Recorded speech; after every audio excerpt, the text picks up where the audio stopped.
Tonight, we drift into the forgotten dusk of Italy, before Rome rose, before Latin was law, into the quiet world of the Etruscans, a civilization of mystery, elegance, and faded whispers carved in stone. Their cities hummed with life long before Caesar dreamed of conquest, and yet today, barely a murmur remains. What did the Etruscans believe when the torches dimmed? What lullabies were sung to children behind terracotta walls? And when they buried their dead in cities of the silent, what stories did they leave sealed beneath the earth? This is the tale of those who came before Rome, and who, somehow, never truly left. Before we descend into the shaded tombs and lost streets of ancient Etruria, take a moment to subscribe, like, and tap the bell icon so you'll never miss another sleepy tale from the forgotten edges of history. And in the comments below, let us know, which forgotten civilization should we whisper about next? Your dream may shape our next bedtime journey through time. Picture yourself standing on a gentle hillside in central Italy, sometime around 900 BC. The morning mist clings to the valleys below, where scattered settlements of circular huts dot the landscape. These are not merely temporary shelters, but the foundations of what would become one of Italy's most enigmatic civilizations. The people living here call themselves Rasenna, though history will remember them by a different name, Etruscans. The transition from the simple Villanovan culture to the sophisticated Etruscan civilization happened so gradually that no one living through it would have noticed the change.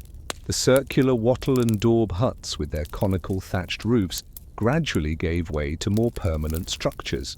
The basic agricultural lifestyle that had sustained these communities for generations began to evolve as they discovered the rich mineral deposits beneath their feet, iron, copper, and tin that would transform their society in ways they could never have imagined. You would have found these early Etruscans to be practical people, focused on the immediate concerns of survival. They rose with the sun to tend their modest fields of emmer wheat and barley, their agricultural knowledge passed down through countless generations. The land they inhabited, which stretched from the Tiber River northward toward the Po Valley, provided everything they needed in those early days. The soil was fertile, watered by numerous streams and rivers that carved their way through the rolling hills and valleys. The family structure was the cornerstone of their society, with strong kinship bonds that extended beyond the nuclear family to include distant cousins and clan connections. Unlike the rigid patriarchal systems that would dominate later Mediterranean civilizations, Etruscan women already enjoyed surprising freedoms. They retained their own names after marriage, could own property independently, and participated in social gatherings alongside men. This more egalitarian approach to gender relations would become one of the most distinctive features of Etruscan culture, puzzling later Greek and Roman observers who considered such behavior scandalous. As you walked through one of these early settlements, you would notice the careful organization of space. The huts were arranged in clusters, suggesting extended family groups living in close proximity. Central areas served as communal spaces where the business of the community was conducted. The dead were buried nearby, their ashes placed in distinctive biconical urns decorated with simple geometric patterns.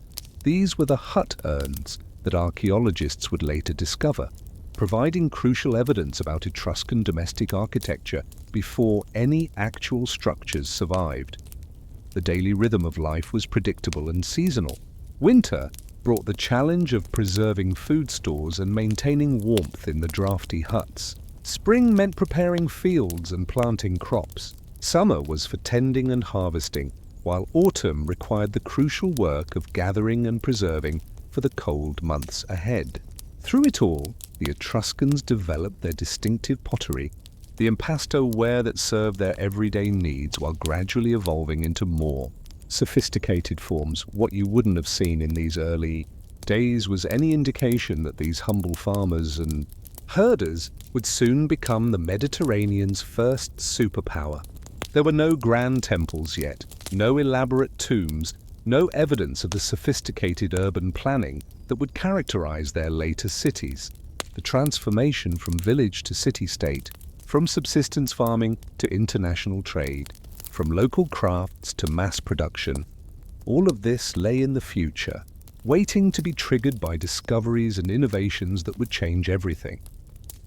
The most significant development during this period was the gradual emergence of social stratification.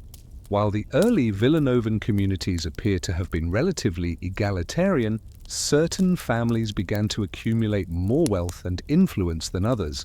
This wasn't based on conquest or exploitation, but rather on superior knowledge of farming techniques, better access to resources, or perhaps simply greater ambition and organizational skills. These emerging elites didn't live in dramatically different circumstances from their neighbors, not yet, but they began to distinguish themselves through subtle markers, slightly larger huts, more elaborate grave goods, perhaps better tools or imported items acquired through trade. The first evidence of long-distance contact appears around this time in the form of foreign pottery and metalwork found in Etruscan graves. These early trade connections would prove crucial to the civilization's development, introducing new ideas and technologies that would accelerate the transformation from simple agricultural communities to complex urban centers. The Etruscans were natural traders, their strategic position in central Italy making them ideal intermediaries between the Greek colonies in the south and the Celtic tribes to the north. As the sun sets on our imaginary hillside, painting the sky in shades of amber and rose, you might wonder what these people thought about their place in the world. They had no written language yet, no monumental architecture, no grand historical narrative. They were simply people living their lives, raising their families, working their land, and burying their dead with appropriate respect. Yet within these simple daily routines lay the seeds of greatness, seeds that would sprout and grow into one of the most remarkable civilizations of the ancient Mediterranean world, the mystery that would puzzle historians for centuries, that these people seemed to appear suddenly as a fully developed civilization stems from the very gradual nature of their development. The changes that transformed them from Villanovan farmers to Etruscan city dwellers happened incrementally over generations.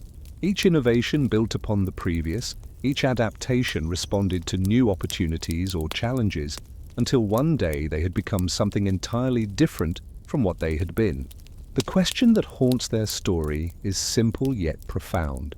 How did this transformation occur, and what forces drove it forward with such relentless momentum?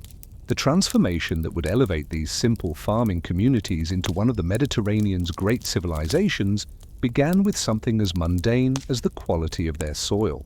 The Etruscan heartland possessed extraordinary fertility, enriched by volcanic deposits from ancient eruptions and carefully managed by generations of skilled farmers. This agricultural abundance created surplus food that enabled some members of society to specialize in crafts, trade, and eventually governance. A family that could produce more grain than it needed could exchange the excess for tools, pottery, or raw materials, gradually accumulating wealth and influence. The discovery of mineral wealth beneath their feet accelerated this process dramatically. Iron ore deposits in Elba and other parts of Tuscany, copper in the Colline Metallifer, and tin from distant trade networks provided the raw materials for a metallurgical revolution. The Etruscans proved to be natural metal workers, developing techniques that would amaze later archaeologists. Their bronze working skills were particularly sophisticated, employing lost wax casting methods that allowed for intricate details and hollow casting that saved precious materials while creating impressive objects. You might have witnessed the excitement in a village when the first successful bronze casting was completed. The process required careful preparation, clay models sculpted to precise specifications, multiple layers of investment material built up to create the mold. and the dangerous work of pouring molten metal at temperatures exceeding 1000 degrees Celsius. When the mold was broken open to reveal a perfectly cast bronze tool, weapon, or decorative object, it represented not just technological achievement, but economic opportunity. These metal goods could be traded with neighboring peoples for luxury items, raw materials, or simply more bronze to continue production. The development of writing represented another crucial milestone in Etruscan civilization. Unlike the linear scripts of the Minoans or the elaborate hieroglyphs of Egypt, the Etruscan alphabet derived from the Greek script used in southern Italian colonies. Writing emerged from practical necessity. Merchants needed to record transactions, weights, and quantities. The earliest Etruscan inscriptions appear on pottery and metal objects, typically brief notations of ownership or contents. But this simple beginning would evolve into a complex writing system that preserved not just commercial records, but religious texts, personal names, and eventually the rich mythology that guided Etruscan spiritual life. Religious beliefs evolved alongside these technological and economic developments. The Etruscan pantheon reflected their agricultural origins, with gods associated with fertility, weather, and the changing seasons. Tin, their chief deity, governed the sky and thunder, while Uni presided over marriage and women. The most distinctive aspect of Etruscan religion was its emphasis on divination, the belief that messages from the gods could be read in natural phenomena. Augurs studied the flight patterns of birds, while haruspices examined the entrails of sacrificed animals, particularly the liver, seeking guidance for important decisions. This religious complexity created a class of specialists who wielded significant influence. The Etrusca Disciplina, their sacred body of religious knowledge, contained detailed instructions for founding cities, conducting religious ceremonies, and interpreting divine signs. These priests became essential advisors to emerging leaders, their expertise in religious matters lending authority to political decisions. The famous legend that Romulus and Remus consulted Etruscan priests before founding Rome reflects the historical reality that Etruscan religious practices significantly influenced early Roman religion. Social stratification became more pronounced as wealth accumulated. While the earliest Etruscan communities appear relatively egalitarian, by the 8th century BC clear distinctions had emerged between ordinary farmers, skilled craftsmen, wealthy merchants, and aristocratic families. This hierarchy wasn't rigid. Social mobility remained possible through economic success, military achievement, or strategic marriages. But the concentration of wealth in certain families created the foundation for oligarchic government that would characterize mature Etruscan city-states. The position of women in Etruscan society represented one of their most remarkable features. Unlike their Greek contemporaries who kept respectable women in virtual seclusion, or early Romans who granted women little legal independence, Etruscan women actively participated in social life. They attended banquets alongside men, retained their own property rights, and could initiate divorce proceedings. Tomb paintings depict women reclining on dining couches with their husbands, participating in festivities that Greek visitors found scandalous. This relative equality extended to religious life, where female deities held prominent positions and priestesses conducted important ceremonies. Trade networks expanded steadily throughout this period. The Etruscans established themselves as middlemen between the Greek colonies in southern Italy and the Celtic tribes north of the Alps. They exported raw materials, iron, copper, timber, and imported finished goods, particularly Greek pottery that so impressed them they began producing their own imitations. The distinctive black Bucero pottery that would become synonymous with Etruscan craftsmanship developed during this period. Its dark, lustrous surface achieved through careful control of firing conditions in kilns that reached temperatures hot enough to vitrify the clay. The accumulation of wealth from trade and manufacturing began to transform the physical appearance of Etruscan settlements. Simple huts gave way to more substantial houses with multiple rooms, stone foundations, and tiled roofs.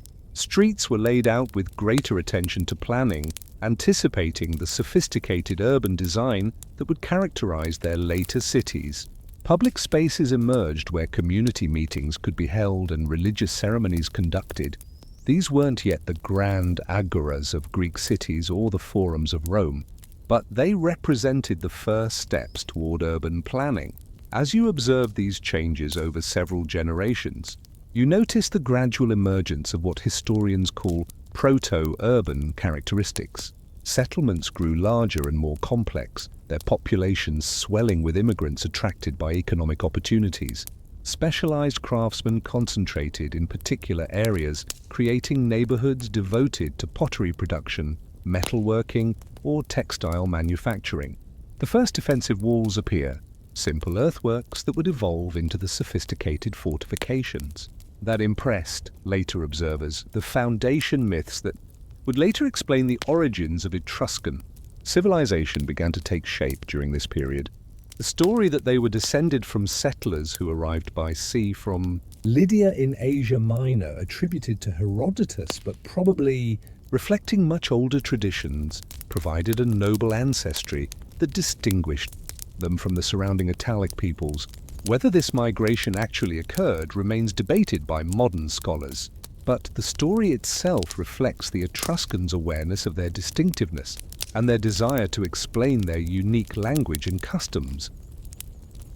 By the end of this formative period, around 700 BC, the transformation from Villanovan culture to Etruscan civilization was well underway. The basic institutions that would characterize their society for centuries were established. City-states, governed by aristocratic councils, a complex religious system based on divination and ritual, elaborate burial practices that reflected belief in an afterlife, and extensive trade networks connecting them to the wider Mediterranean world. Yet, this was still the beginning of their story, not its culmination. The most profound changes were yet to come. The discovery of how to work iron would revolutionize their military capabilities. The development of more sophisticated political institutions would enable them to govern larger populations and territories. Their artistic achievements would surpass anything their Villanovan ancestors could have imagined. And their influence on Rome, still a collection of huts on the Tiber's banks, would shape the development of Western civilization in ways that continue to resonate today. As you prepare to leave this hillside settlement, you can't help but wonder what forces would drive this civilization to even greater heights, and what challenges would they face as they transformed from humble farmers to masters of the Italian peninsula. The transformation of Etruscan society from scattered agricultural communities to sophisticated urban centers represents one of the most remarkable developments in ancient Mediterranean history. By 600 BC, the landscape of central Italy had been fundamentally altered. Where once stood simple farming villages, there now rose walled cities with populations numbering in the tens of thousands. The process of urbanization wasn't merely a matter of population growth, it represented a complete reimagining of how human communities could be organized, governed, and sustained. Consider the city of Veii, strategically positioned on a plateau overlooking the Tiber River Valley. Its location provided both defensive advantages and access to crucial trade routes. The city's development illustrates the systematic approach the Etruscans brought to urban planning. Streets were laid out on a grid pattern, with main thoroughfares wide enough for wheeled traffic intersected by narrower residential lanes. Public buildings were constructed of stone and brick, their designs incorporating the distinctive Tuscan column, a simplified version of Greek Doric columns that would later influence Roman architecture. At the city's heart stood the religious precinct, containing the three main temples prescribed by their religious traditions. The process of city foundation followed elaborate rituals derived from the Etruscan disciplina. First came the ceremony of limitatio, in which priests used special instruments to establish the city's sacred boundaries. The sacred pomerium wasn't merely a legal designation, it created a protected space where the god's protection was guaranteed and where certain activities could proceed only under divine sanction. This ritual reflected the Etruscans' belief that successful urban life required careful attention to cosmic harmony, with the city's layout and institutions properly aligned with divine will. Urban development required sophisticated engineering solutions. The Etruscans became masters of hydraulic technology, developing systems for water supply and drainage that wouldn't be surpassed for centuries. They constructed elaborate drainage tunnels called cuniculi to manage groundwater and prevent flooding, engineering feats that required precise surveying and excavation techniques. These tunnels, some stretching for kilometers, were carved through solid rock using nothing more advanced than bronze tools and human labor. The Ponte Coperto system near Cerveteri demonstrates their technical sophistication, with carefully calculated gradients ensuring water flow without modern machinery. Water management extended beyond drainage to include storage and distribution systems. Cisterns carved from bedrock collected rainwater, their interiors carefully plastered to prevent seepage. Wells reached depths of over 30 meters, requiring advanced understanding of hydrology and structural engineering to maintain access to groundwater while preventing collapse. The famous Cloaca Maxima, the Great Sewer of Rome, was actually an Etruscan construction, built to drain the marshes between Rome's hills and create habitable land. This project, initiated by Tarquinius Priscus, the Etruscan king of Rome, demonstrates how their engineering expertise influenced the development of their most famous successors. The economic foundation of these cities rested on manufacturing and trade. The Etruscans developed industries that supplied goods throughout the Mediterranean world. Iron production reached industrial scales, with mining operations on Elba producing ore that was smelted in furnaces capable of reaching temperatures exceeding 1,400 degrees Celsius. The resulting metal was worked into tools, weapons, and decorative objects that combined functionality with artistic elegance. Their bronze working techniques achieved remarkable sophistication, employing methods like damascening, hammering thin sheets of precious metals onto bronze surfaces to create intricate patterns. Pottery production became another major industry, with the distinctive bucero ware representing a technological breakthrough. The glossy black surface was achieved through careful control of kiln atmospheres, reducing oxygen during firing to create chemical changes in the clay. This technique required precise temperature control and understanding of pyrotechnology that wouldn't be matched until the Industrial Revolution. The pottery wasn't merely functional. Vessels displayed sophisticated artistic sensibilities, with geometric patterns and stylized figures that reflected their cultural values and religious beliefs. The expansion of maritime trade transformed Etruscan cities into commercial hubs. They established colonies and trading posts throughout the Western Mediterranean, with significant settlements in Corsica, southern France, and eastern Spain. Their ships, powered by sail and oar, carried goods that established their reputation across the ancient world. The wine they produced in the volcanic soils of Tuscany became particularly prized. Their amphorae found in archaeological sites from Greece to Spain. They exported not just raw materials but manufactured goods, including their sophisticated metalwork, pottery, and textiles. Trade brought cultural exchange as well as economic prosperity. Etruscan merchants returned home with Greek pottery, Near Eastern textiles, and Egyptian glassware, introducing new artistic styles and cultural practices to their communities. But they weren't merely passive recipients of foreign influence. They adapted and transformed these imports to suit their own aesthetic preferences and practical needs. The Greek symposium was transformed into the Etruscan banquet, where women participated alongside men, reclining on couches as they shared food, wine, and conversation. This practice scandalized Greek observers, who considered it improper for respectable women to appear in mixed company.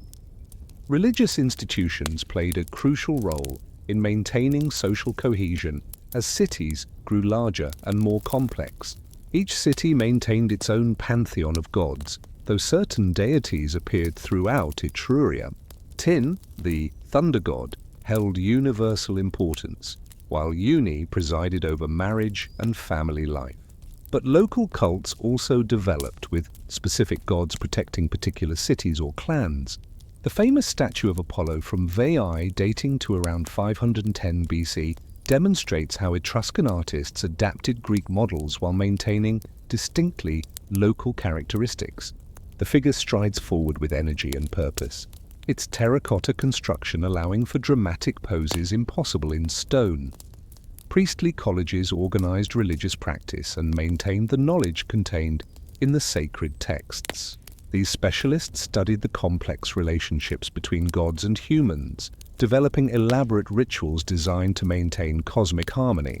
Augurs read omens in the flight of birds, while haruspices examined the entrails of sacrificed animals.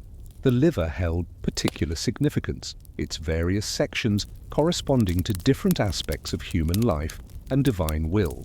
So skilled did Etruscan diviners become that Roman leaders continued to consult them for centuries after the conquest of Etruria. The military organization of Etruscan cities reflected their social structure and economic resources. Early forces consisted of citizen soldiers who provided their own equipment, fighting in the hoplite style adopted from Greece. Wealthy citizens equipped themselves with bronze helmets, shields, and spears, while poorer soldiers served as light infantry or cavalry. But as their cities grew wealthier, the Etruscans increasingly employed mercenaries, professional soldiers attracted by the opportunity for regular pay and the chance for plunder. This development reflected both their economic prosperity and their growing involvement in military conflicts throughout Italy. Naval power became increasingly important as their trade networks expanded. The Etruscan fleet protected their merchant vessels from pirates and enforced their commercial interests throughout the Western Mediterranean. Their ships combined ramming capabilities with marine infantry trained in boarding actions. The development of naval architecture reached sophisticated levels, with multiple banks of oars providing both speed and maneuverability. These vessels required enormous resources to build and maintain. Each trireme represented the equivalent of several hundred acres of agricultural production in annual costs. The position of women in Etruscan society continued to distinguish them from other Mediterranean cultures. Tomb paintings depict women participating fully in social life, attending banquets, playing musical instruments, and engaging in athletic competitions. They retained their own names after marriage and could own property independently. Some women achieved positions of significant influence, either as priestesses in important religious cults or through their roles in influential families. The famous sarcophagus of husband and wife from Cerveteri depicts the couple reclining together as equals, their gestures suggesting partnership rather than hierarchy. As these cities grew more sophisticated, they began to develop distinctive architectural styles. Houses expanded from simple single-room structures to complex arrangements of interconnected spaces. The traditional atrium house appeared during this period, featuring a central courtyard open to the sky with surrounding rooms arranged to provide both privacy and natural light. Wealthy families decorated their homes with frescoes depicting mythological scenes, geometric patterns, or stylized natural motifs. These paintings provide invaluable insights into Etruscan daily life, showing everything from household furnishings to clothing styles to social customs. The development of urban centers also required new approaches to governance. The traditional system of kingship inherited from their Villanovan ancestors proved inadequate for managing complex cities with diverse populations and competing interests. Power gradually shifted to aristocratic councils composed of the wealthiest and most influential families. These oligarchies weren't democratic in any modern sense. They represented the interests of the elite rather than the population as a whole. But they provided stability and continuity that enabled cities to prosper over extended periods. The network of Etruscan cities created a unique form of political organization. While each city maintained its independence, they were linked by common language, cultural practices, and religious beliefs. Representatives from different cities met periodically to coordinate policy and resolve disputes, creating a loose confederation that maximized both local autonomy and collective security. This system, which the Romans would later call the Etruscan League, provided a model for federal organization that influenced political development throughout Italy.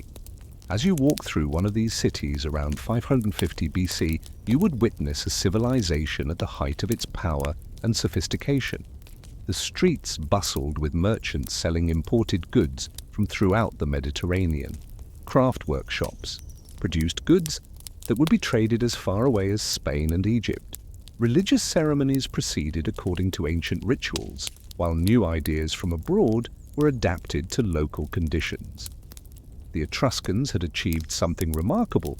They had created a distinctive civilization that combined indigenous traditions with influences from throughout the ancient world.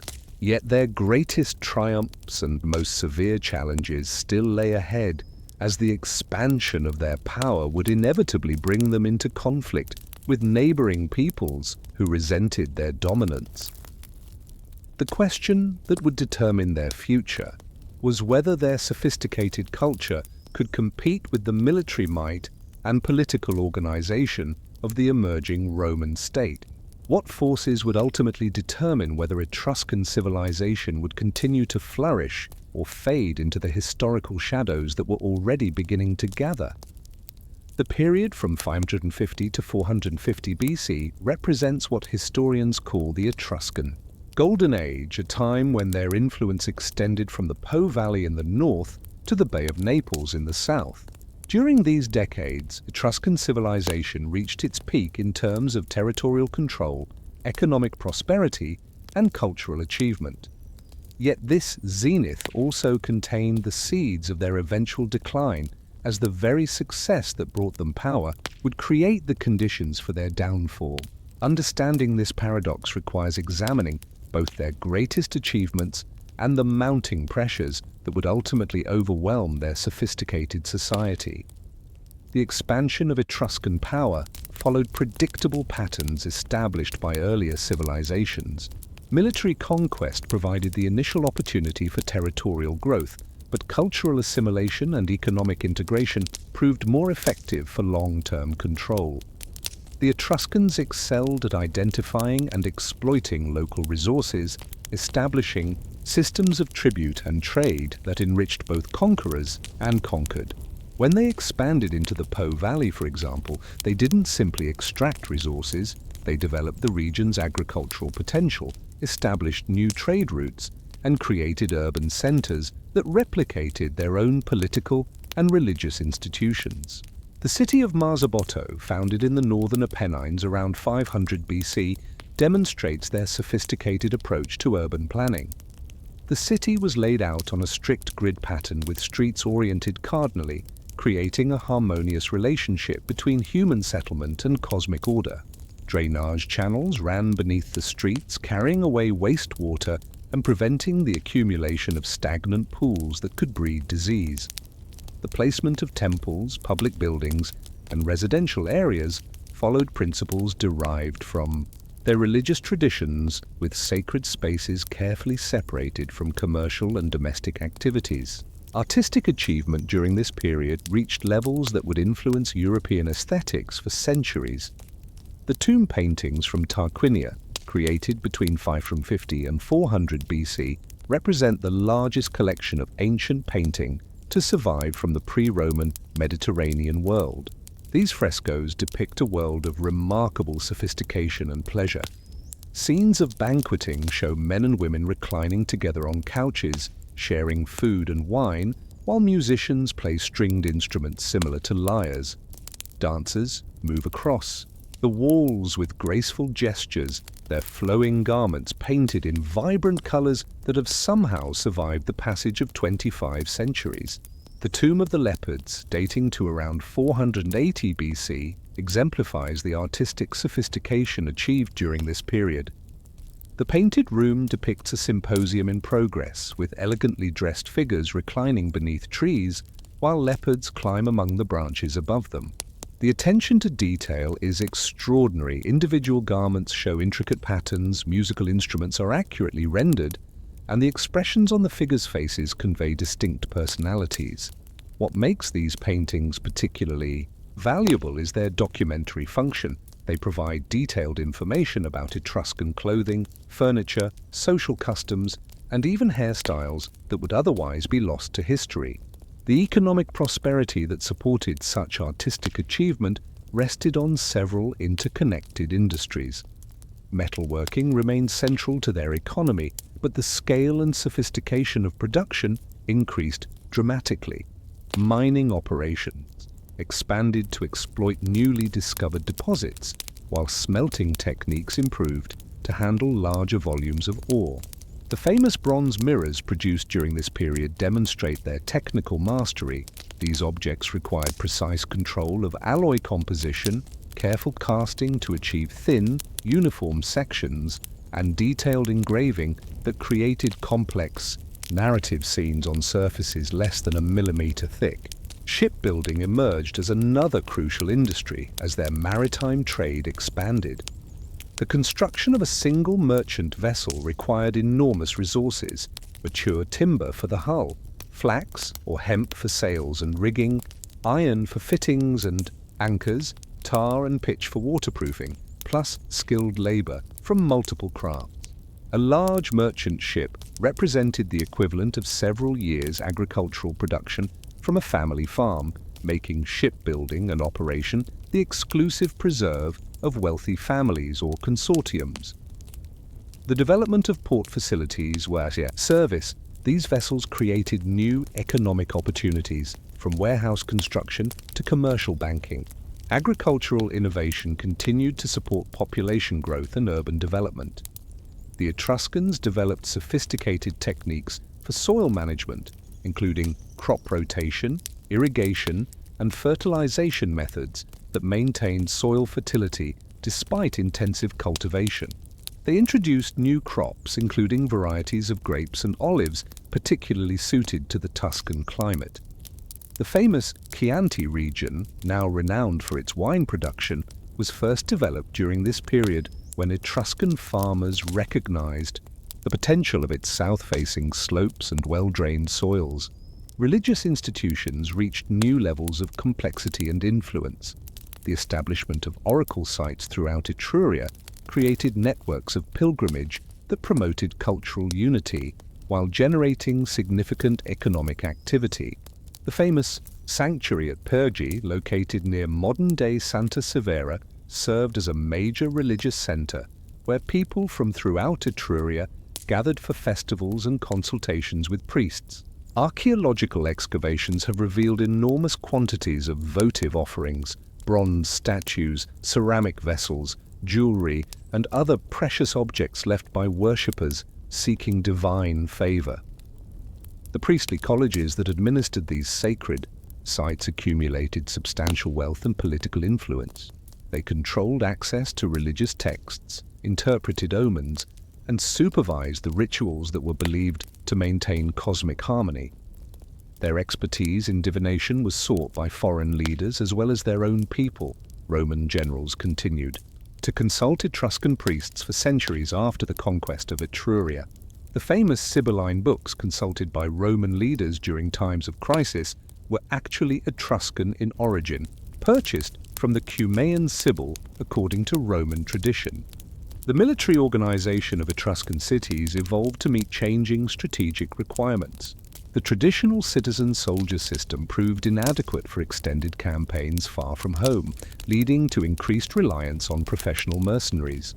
These soldiers, recruited from throughout Italy and beyond, provided specialized skills that citizen forces lacked. Greek hoplites brought heavy infantry tactics. Celtic warriors contributed expertise in irregular warfare, and specialists from various regions provided siege engineering, naval expertise, and cavalry training. This cosmopolitan approach to military organization reflected the broader patterns of Etruscan society, where foreign influences were actively sought and adapted to local requirements. Diplomatic relationships with other Mediterranean powers became increasingly complex. as Etruscan influence expanded. Treaties with Carthage provided protection for their maritime commerce, while alliances with Greek city-states opened new opportunities for trade and cultural exchange. But this diplomatic success also created new vulnerabilities. The complex web of obligations and rivalries meant that local conflicts could quickly escalate to involve major powers with far greater resources than any individual Etruscan city could command. The position of women in Etruscan society during this period reflected the prosperity and cultural confidence of their civilization. Female participation in public life extended beyond religious ceremonies to include significant economic activities. Some women managed family businesses, particularly in textiles and pottery production. Others served as priestesses in important cults, wielding religious authority that translated into political influence. Tomb inscriptions reveal women holding titles that suggest administrative or judicial functions, though the exact nature of these positions remains unclear due to the limited surviving evidence. International trade brought Etruscan goods to markets throughout the Mediterranean while introducing foreign influences that enriched their culture. But this prosperity also created new dependencies and vulnerabilities. The imported luxury goods that became symbols of status, Greek pottery, Egyptian glassware, Near Eastern textiles, required continuous access to international markets. When political disruptions interrupted trade routes, the impact on Etruscan cities could be severe. This economic interdependence represented a fundamental change from their earlier self-sufficiency, creating fragility that would become apparent during the following century. Literary and intellectual achievements, while poorly preserved due to the loss of their written records, are suggested by references in Greek and Roman sources. The Etruscans developed sophisticated astronomical knowledge, tracking planetary movements and stellar cycles that influenced both their religious calendar and agricultural practices. They created detailed maps and geographical surveys that enabled their extensive commercial networks. Philosophical and scientific inquiry, while likely conducted within religious frameworks, produced innovations in architecture, engineering, and agricultural technology that influenced neighboring peoples. The architectural legacy of this period extends beyond immediately practical structures to include elaborate tombs that demonstrate both technical skill and artistic sophistication. The circular tombs at Cerveteri, some measuring over 40 meters in diameter, required enormous labor to construct while following precise geometric principles. The interior chambers were carved to imitate domestic architecture, providing the deceased with familiar surroundings for their continued existence.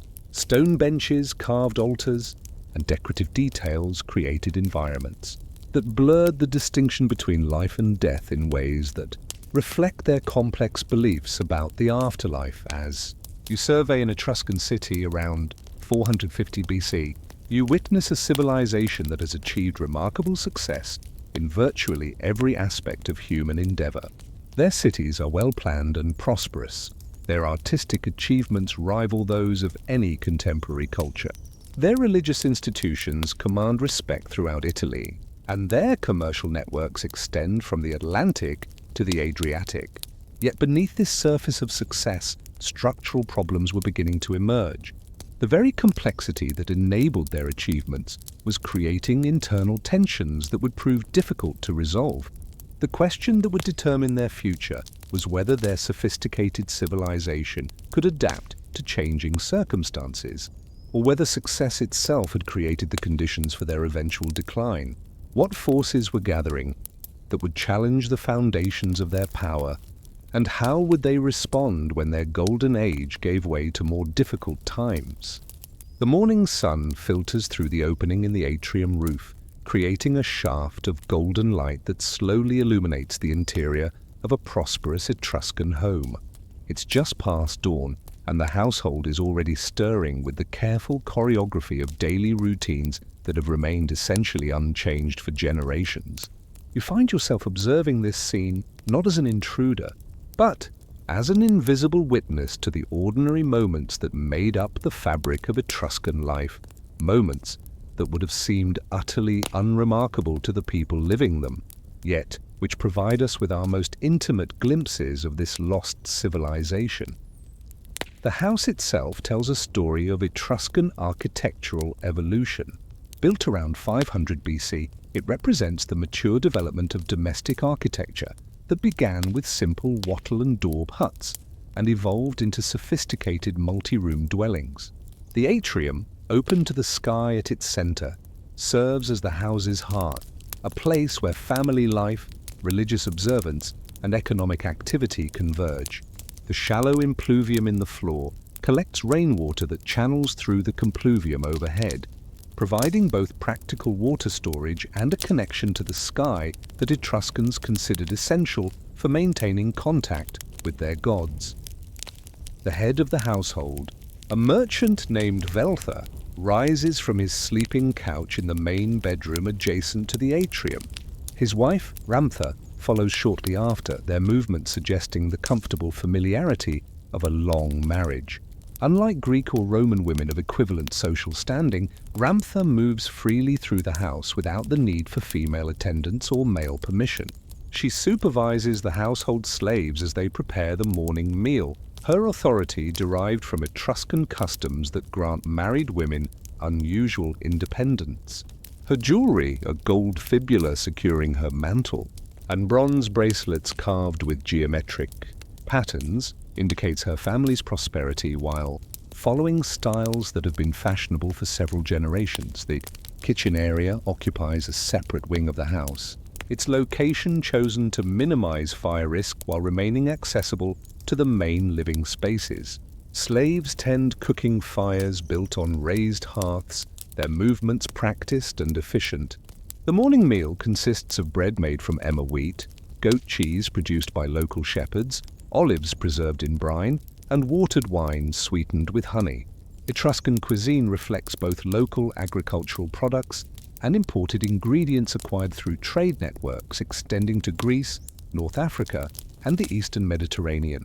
Salt, essential for preserving food, comes from coastal evaporation ponds near Populonia, while exotic spices arrive via Carthaginian merchants who maintain regular trade relationships with Etruscan cities. While the household prepares for breakfast, Velthur's sons, aged 12 and 14, complete their morning studies under the supervision of a Greek tutor hired specifically for their education. The Etruscan elite recognized the value of Greek knowledge, mathematics, philosophy, and rhetoric, while maintaining their own cultural traditions. The boys learn both languages, preparing them for careers in commerce or public service.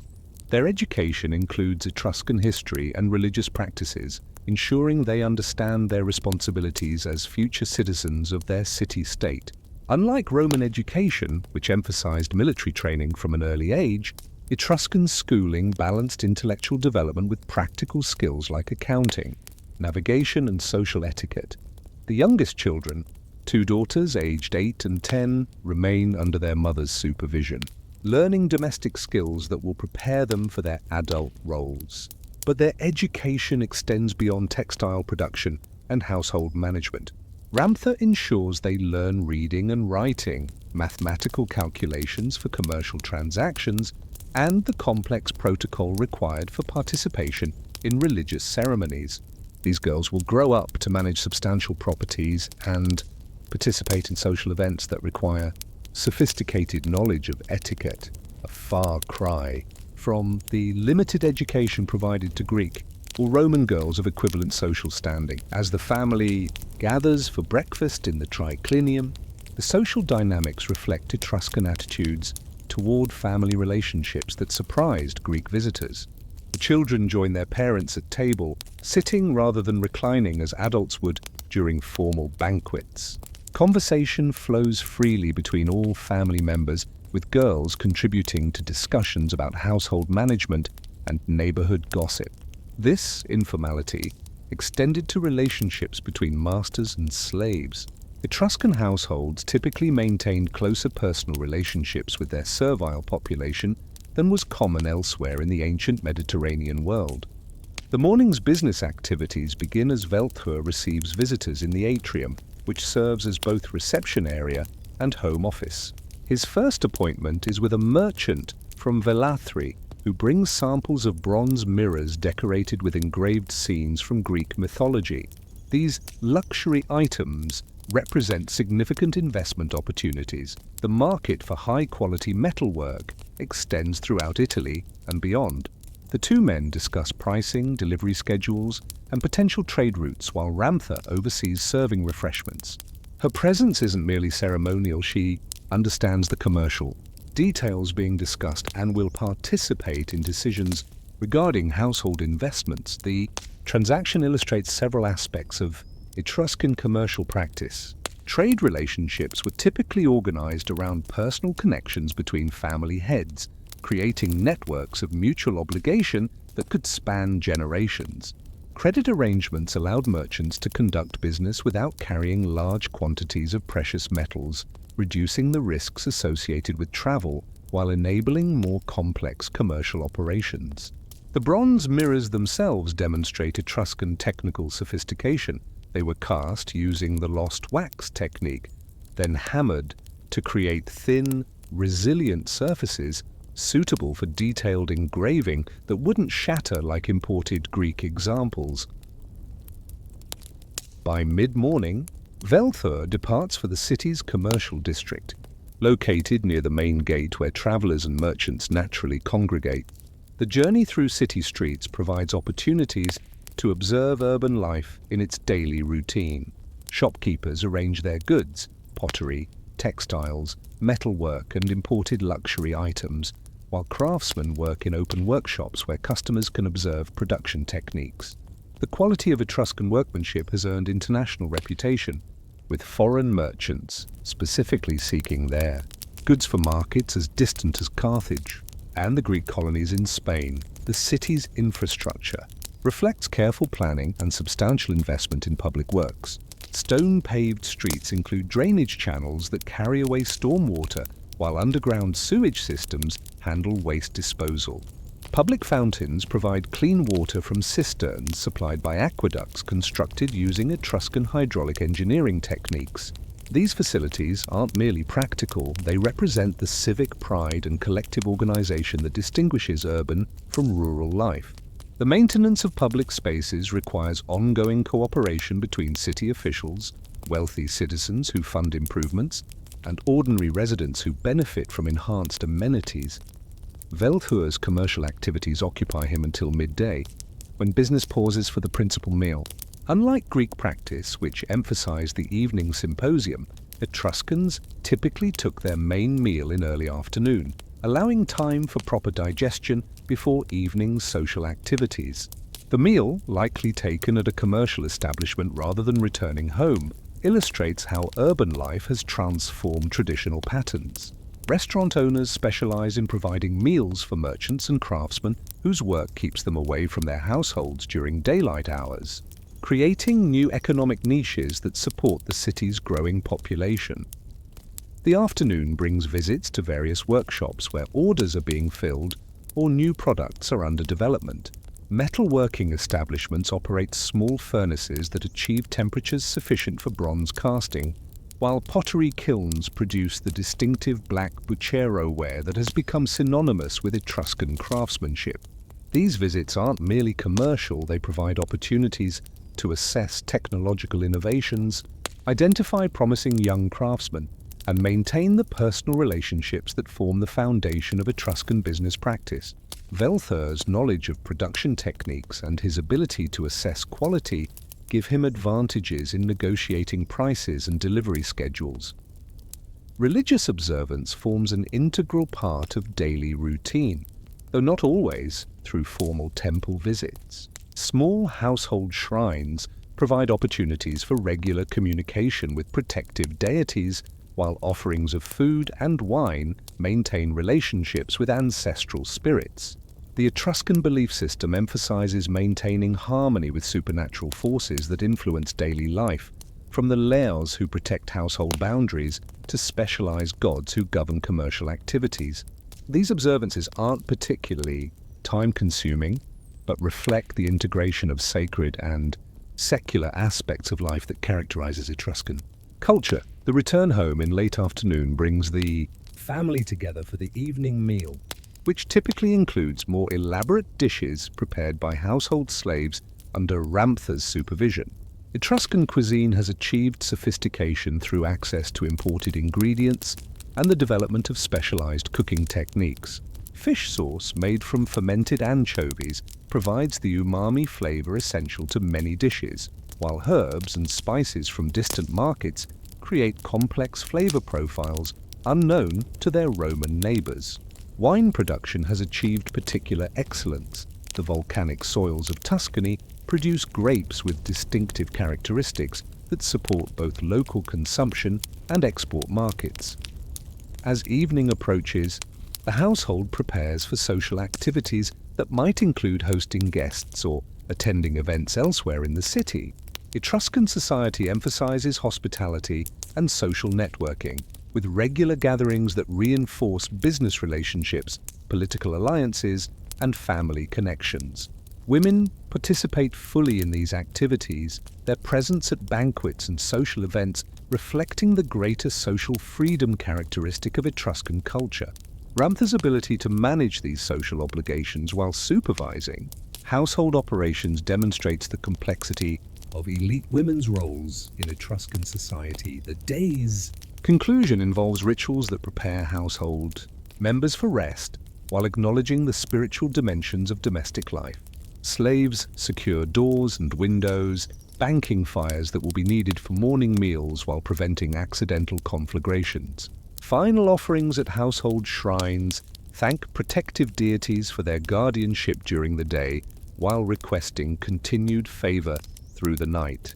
These observances aren't elaborate, but reflect the practical integration of religious practice into daily routine that characterizes Etruscan attitudes toward supernatural relationships. As the household settles into sleep, you observe how thoroughly work and rest, sacred and secular, family and community are interwoven in Etruscan daily experience.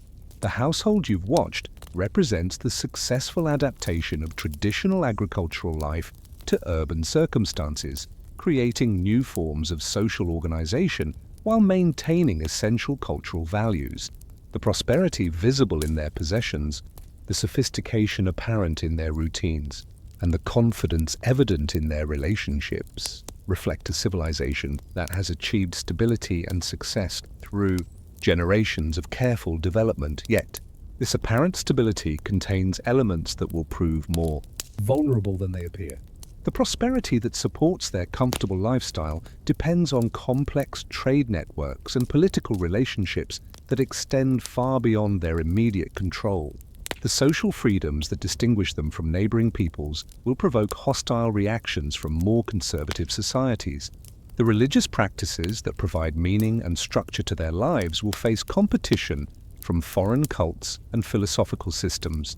As you prepare to leave this household, you wonder how these apparently successful adaptations to urban life will fare when confronted with the challenges that history has already begun to unfold. What aspects of Etruscan domestic life will prove resilient and which will crumble under external pressures they cannot anticipate?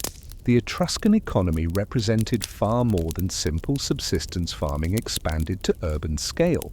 It constituted a sophisticated system of production, distribution, and consumption that connected central Italy to commercial networks spanning the entire Mediterranean basin.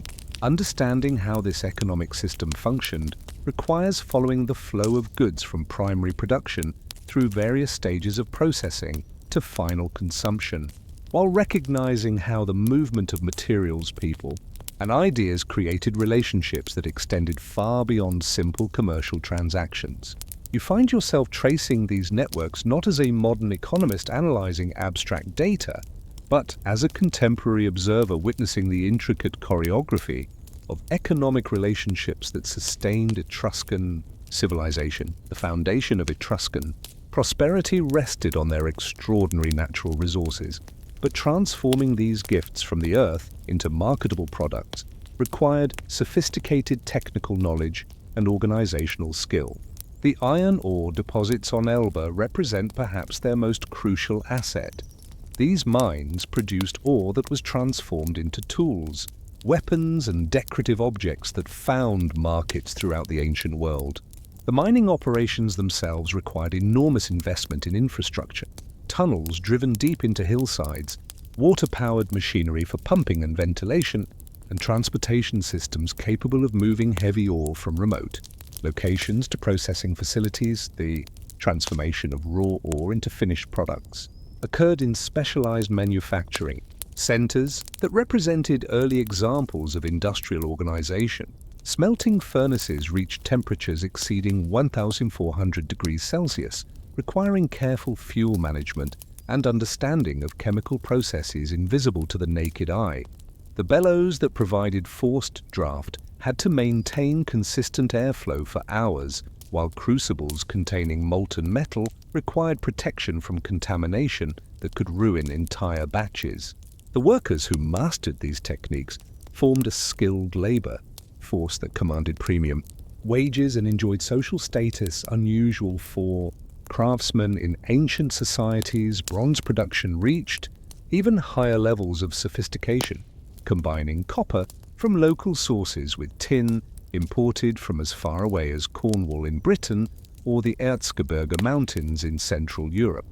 The ratios of these metals had to be measured with precision, as small variations created alloys with dramatically different properties. Bronze intended for weapons required hardness and resilience, while metal for decorative objects needed to accept fine detail work without cracking under pressure. The famous Etruscan bronze mirrors required techniques that European craftsmen wouldn't match again until the Renaissance. Thin, uniform casting that created resilient surfaces suitable for highly detailed engraving. Pottery production illustrates how Etruscan manufacturing combined technical innovation with artistic sensibility. The distinctive black bucero ware that became their signature export required control of kiln atmospheres that contemporary potters elsewhere couldn't achieve. The reduction firing process that created the characteristic black surface involved careful manipulation of oxygen levels during firing, creating chemical changes in the clay that produced surfaces so hard they could be burnished to metallic shine. But the beauty of these objects shouldn't obscure their functional purpose. They were designed for daily use by prosperous households that demanded both utility and aesthetic satisfaction. The organization of pottery production reveals sophisticated understanding of economies of scale. Large workshops employed dozens of workers organized into specialized teams. Some prepared clay by removing impurities and achieving proper consistency. Others threw vessels on potter's wheels. Additional craftsmen applied decorative elements. And still others managed the complex firing process. This division of labor increased productivity while enabling workshops to maintain consistent quality across large production runs. The investment required for constructing and operating pottery kilns capable of producing bucero ware meant that only well-capitalized operations could compete in this market. Textile production represented another major industry, though the archaeological evidence is less spectacular since organic materials rarely survive. But spindle whorls, loom weights, and other production equipment found in excavations demonstrate that Etruscan textiles achieved quality levels that supported both domestic consumption and export markets. The famous purple dye extracted from murex shellfish created fabrics whose color remained vivid for centuries, while their weaving techniques produced patterns of remarkable complexity. The large textiles required for household use, curtains, bed coverings, wall hangings, represented enormous investments of skilled labor that only wealthy households could afford. Agricultural production, while less glamorous than manufacturing, remained the foundation of Etruscan prosperity. The transformation of farming from subsistence agriculture to commercial production required changes in techniques, organization, and social relationships. The introduction of iron agricultural tools increased productivity dramatically. A single farmer using an iron plow could cultivate significantly more land than one using wooden implements. But iron tools represented substantial investments that required access to both markets for purchasing them and surplus production that could pay for these improvements. Land management techniques developed by Etruscan farmers demonstrate sophisticated understanding of crop rotation, soil conservation, and water management. They laid out vineyards and olive groves using surveying techniques that maximized exposure to sunlight while ensuring adequate drainage. The terracing systems they constructed on hillsides throughout Tuscany represent landscape modifications that remain visible today. Their dry stone walls supporting agricultural production that has continued for 25 centuries. These modifications required enormous labor, investment, but created productive capacity that could support dense urban populations. Animal husbandry complemented crop production while providing raw materials for manufacturing industries. Sheep produced both wool for textiles and manure for fertilizer, while their milk could be transformed into cheese that provided essential protein for urban populations. Cattle served as draft animals for plowing and transportation, their hides providing leather for shoes, belts, and military equipment. Pigs offered efficient conversion of household waste into meat, while their fat could be rendered for cooking and preservation purposes. The integration of animal production with agricultural and manufacturing systems created efficiencies that maximized resource utilization. Transportation infrastructure represented a crucial but often overlooked aspect of Etruscan economic success.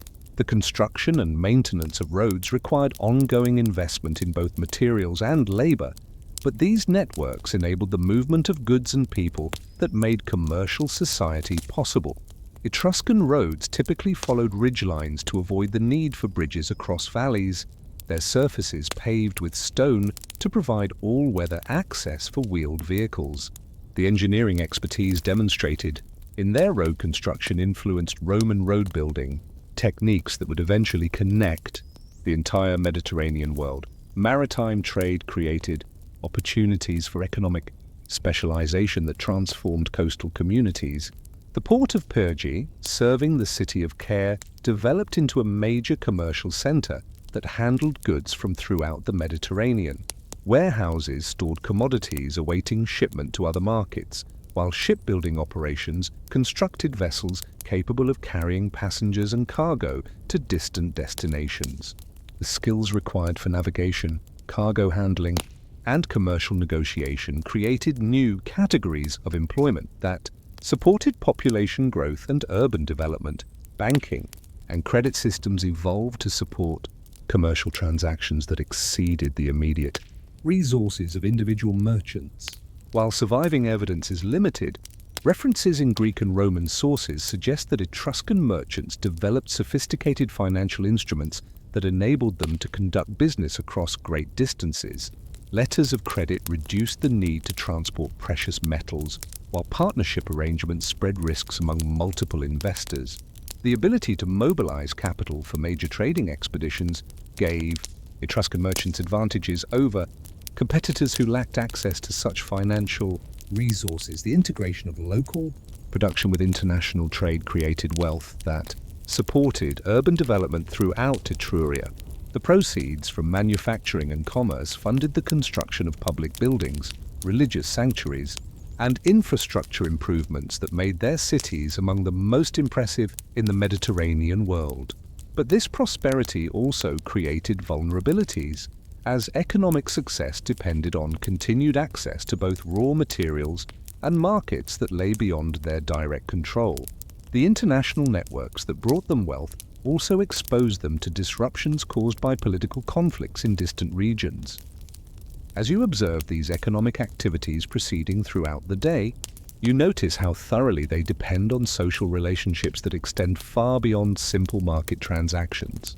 Commercial partnerships are reinforced by marriage alliances between leading families. Religious associations provide forums where merchants can develop trust relationships that enable complex business arrangements. Political influence is mobilized to protect trade routes and maintain favorable commercial relationships with foreign powers. The Etruscan economy functions not through impersonal market forces, but through personal relationships that create obligations and opportunities extending across generations, this economic system achieves remarkable success in generating prosperity while maintaining stability. But it also creates structural rigidities that could prove problematic when external conditions change. Wealth is concentrated in relatively few families whose continued prosperity depends on maintaining their positions within established networks. Innovation occurs primarily through incremental improvements to existing techniques rather than fundamental technological breakthroughs. Commercial success requires conforming to established practices and relationships rather than developing entirely new approaches to production or distribution. The working day concludes as merchants close their establishments and craftsmen clean their tools for the following morning. But economic activity continues through social gatherings where business relationships are reinforced and new opportunities are identified. The integration of commerce with every aspect of social life creates both opportunities and constraints that will influence how Etruscan society responds when external pressures begin to mount. As you prepare to leave this commercial district, you wonder whether the economic networks that currently sustain Etruscan prosperity will prove flexible enough to adapt to the challenges that history has already begun to prepare. The cultural achievements of Etruscan civilization extend far beyond their practical accomplishments in engineering and commerce to encompass artistic and religious traditions that reveal their deepest aspirations and most profound understanding of human experience. These expressions of creative energy cannot be separated from their daily lives, but instead represent the integration of aesthetic sensibility with practical necessity, the creation of objects and experiences that serve immediate, practical purposes while simultaneously expressing their vision of beauty, order, and spiritual meaning. You find yourself entering their cultural world not as an observer of museum artifacts, but as a participant in experiences that engaged all their senses and intellect. The Etruscan approach to religious practice distinguishes them from other ancient Mediterranean peoples through their emphasis on maintaining proper relationships with supernatural forces that influence every aspect of human experience. Their pantheon includes gods who govern specific natural phenomena, social relationships, and practical activities, creating a comprehensive system that addresses virtually every aspect of daily life. But their religious practice extends beyond simple devotion to include sophisticated techniques for understanding divine will and ensuring favorable outcomes for human endeavors. The practice of haruspicy, divination, through examination of animal entrails, represents one of their most distinctive religious innovations. The liver, considered particularly significant because of its role in maintaining life, was studied with systematic attention to its various sections, each corresponding to different aspects of human experience. Etruscan priests developed detailed texts that specified the meaning of abnormalities, color variations, and structural irregularities that might appear in sacrificial animals. This knowledge was preserved in sacred books that became treasures of their religious colleges, consulted not only by Etruscans but by foreign leaders seeking insight into important decisions. The creation of bronze liver models, such as the famous example from Piacenza, demonstrates how their religious knowledge was systematized and transmitted. These teaching tools show the liver divided into sections corresponding to various gods and their spheres of influence, with inscriptions providing references to sacred texts that explained their significance. The precision of these models reveals anatomical knowledge that approached scientific understanding, while their use in instruction shows how religious mysteries were preserved through careful education of successive generations of priests. Augury, the interpretation of omens from the behavior of birds, developed into another sophisticated system that is understanding divine communication. Etruscan priests studied the flight patterns, calls, and feeding behavior of various bird species, creating extensive catalogues of their observations that enabled them to distinguish between ordinary natural behavior and messages of supernatural significance. The division of the sky into sectors corresponding to different gods created a cosmic map that enabled precise interpretation of where and when particular events occurred. This systematic approach to observation and interpretation represents an early form of scientific methodology. Applied to religious purposes, the architectural expression of religious beliefs reached extraordinary levels of sophistication in Etruscan temple construction. Unlike Greek temples, which were designed primarily as visual monuments to honor their gods, Etruscan temples functioned as operational centers where priests conducted complex rituals that required specific spatial arrangements. The typical temple featured a deep front porch supported by Tuscan columns, leading to a three-cellar interior divided to accommodate different aspects of divine worship. The placement of altars, sacrificial areas, and storage for sacred implements reflected detailed understanding of ritual requirements. The famous temple at Veii, dedicated to Minerva and dating to around 500 BC, demonstrates their architectural achievements. Constructed using the latest techniques for stone cutting and joining, the building incorporated sophisticated systems for managing water runoff while creating interior spaces properly lit for religious ceremonies.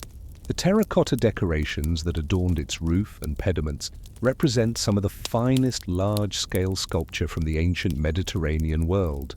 The figure of Apollo from this temple, now preserved in the Villa Giulia Museum in Rome, shows the dynamic poses and careful attention to anatomical detail that characterized their artistic style. But religious expression wasn't confined to monumental architecture or official ceremonies. The Etruscans integrated spiritual observance into every aspect of daily life through household cult practice that maintained relationships with protective deities and ancestral spirits. Every home contained small shrines where family members conducted rituals that acknowledged the supernatural forces influencing their daily experience. These observances weren't elaborate or time-consuming, but represented constant awareness of dimensions beyond immediate material concerns. The integration of sacred and secular aspects of life created a holistic approach to experience that shaped their cultural development. The famous tomb paintings that provide our most detailed evidence of Etruscan cultural life reflect their beliefs about death and afterlife while simultaneously documenting their daily experience.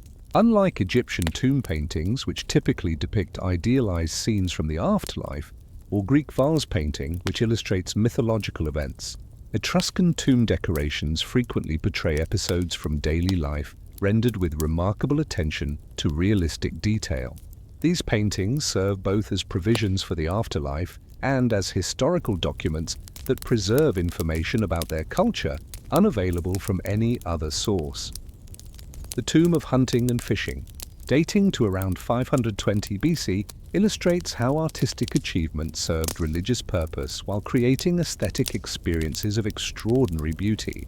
The painted chambers depict natural scenes, birds flying over water, fish swimming beneath the surface, hunters stalking through vegetation that create environments where the deceased can continue enjoying activities they pursued during life. The artistic technique demonstrates understanding of perspective, color relationships, and compositional balance that approaches sophisticated artistic theory. But these technical accomplishments serve emotional purposes, creating spaces where the boundary between life and death becomes permeable. Music played a central role in Etruscan cultural expression, employed not merely for entertainment, but as a medium for creating spiritual experiences and reinforcing social bonds. Their musical instruments combined local innovations with foreign influences brought through trade and cultural exchange. The distinctive Etruscan trumpet, used for military signaling and religious ceremonies, produced sounds that could carry across great distances while creating harmonic overtones that were considered spiritually significant. Lyres and other stringed instruments provided accompaniment for poetic recitations that preserved historical memory and religious knowledge. The development of portraiture in Etruscan art represents a particularly sophisticated approach to preserving individual identity within the broader context of family and social relationships. Unlike Greek art, which idealized human appearance according to universal standards of beauty, Etruscan portrait sculpture sought to capture individual characteristics while acknowledging the social roles and achievements that defined a person's place within the community. The famous sarcophagus of husband and wife from Tevateri depicts a middle-aged couple reclining together on a couch, their faces showing the maturity and confidence that comes from successful participation in public life. The craftsmanship evident in Etruscan metalwork demonstrates how technical skill served aesthetic purpose while creating objects that function practically within their social system. Bronze mirrors used for personal grooming and cosmetic application became canvases for artistic expression that reached extraordinary levels of sophistication. The engraving on these objects required tools capable of creating lines less than a millimeter wide while maintaining consistent depth and direction.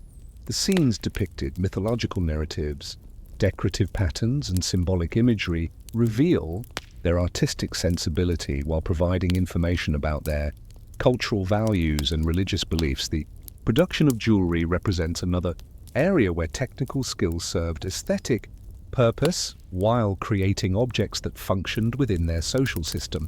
Goldsmiths developed techniques for granulation, creating patterns using tiny spheres of precious metal that exceeded anything achieved by ancient craftsmen elsewhere. The precision required to arrange these minute components into complex patterns while ensuring their permanent attachment to base surfaces demonstrates both artistic vision and technical mastery. But these objects weren't merely decorative, they served as stores of value, indicators of social status, and talismans believed to provide supernatural protection. The organization of artistic production reveals sophisticated understanding of how individual creativity could be integrated with commercial requirements. Workshops employed multiple craftsmen organized according to their specialized skills, enabling the efficient production of high-quality objects while maintaining opportunities for individual artistic expression. This system created economic opportunities for talented artists while ensuring that Etruscan artistic production could meet the demands of both domestic consumption and export markets. The balance between efficiency and creativity enabled their artistic traditions to flourish over extended periods. Education in artistic skills was formalized through workshop systems that transmitted technical knowledge while encouraging individual innovation. Young apprentices learned basic techniques through repetitive practice, gradually developing the proficiency required for more sophisticated projects. The master-apprentice relationship created personal bonds that extended beyond simple commercial arrangements, forming networks of mutual obligation that supported artistic development while maintaining standards of quality. This educational system ensured that artistic knowledge was preserved and enhanced through successive generations. The influence of Etruscan cultural achievements extended beyond their immediate territory through the adoption of their techniques and aesthetic principles by neighboring peoples. Roman art, in particular, shows clear evidence of Etruscan influence in the development of portraiture, temple architecture, and decorative arts. The transmission of technical knowledge, artistic styles, and cultural practices created cultural networks that transcended political boundaries while contributing to the development of broader Mediterranean artistic traditions. As you observe these cultural activities proceeding throughout the day, you notice how thoroughly artistic and religious expression is integrated with practical considerations of commerce, social relationships, and political influence. Cultural production serves multiple purposes simultaneously. It creates aesthetic experience, preserves religious knowledge, documents historical memory, and provides economic opportunities for talented individuals. But this integration also creates vulnerabilities, as cultural achievements depend on the same social and economic systems that support other aspects of Etruscan society. When external pressures begin to mount, the question will be whether their cultural traditions can be maintained independently of the political and economic conditions that enabled their development. What aspects of Etruscan artistic and religious expression will prove most resilient when their civilization faces its ultimate challenges? The Etruscan approach to warfare combined technical sophistication with cultural traditions that emphasized individual honor, collective responsibility, and the integration of military service with broader social obligations. Unlike the highly centralized military systems developed by the Romans or the city-state professionalism of Greek hoplites, Etruscan military organization reflected their decentralized political structure while demonstrating remarkable adaptability to changing strategic circumstances. Understanding their military tradition requires moving beyond simple catalogues of weapons and tactics to appreciate how warfare served as a medium for expressing cultural values and maintaining social relationships that extended far beyond the battlefield itself. The foundation of Etruscan military power rested on their mastery of metalworking technology, particularly their ability to produce iron weapons that combine durability with the sharpness essential for effective combat. The transition from bronze to iron weaponry during the 7th and 6th centuries BC transformed their military capabilities in ways that extended beyond simple improvements in equipment quality. Iron production required access to ore deposits, sophisticated smelting techniques, and organizational systems capable of supporting industrial-scale manufacturing. The famous iron mines on Elba produced ore that was transformed into weapons throughout Etruria, creating economic networks that linked mining operations with urban manufacturing centers and ultimately with military units that used these weapons in combat. The process of weapons manufacture reveals the integration of technical expertise with artistic sensibility that characterized Etruscan craftsmanship generally.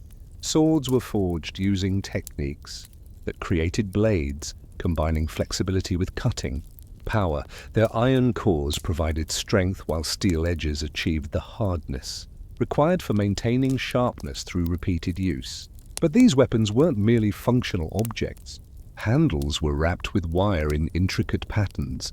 Pommels were cast in bronze and decorated with geometric designs, and scabbards were covered with leather tooling that displayed both artistic skill and cultural symbolism. A warrior's weapons thus served simultaneously as practical tools and expressions of personal identity. Etruscan armor development shows similar attention to both protection and artistic expression. The adoption of Greek hoplite equipment during the 6th century BC was transformed through local innovations that created distinctly Etruscan military styles. Bronze helmets were cast in molds that allowed for elaborate crests and cheek pieces decorated with engraved scenes from mythology. Body armor combined chest plates that provided adequate protection while allowing for mobility, with greaves that protected the lower legs without restricting movement.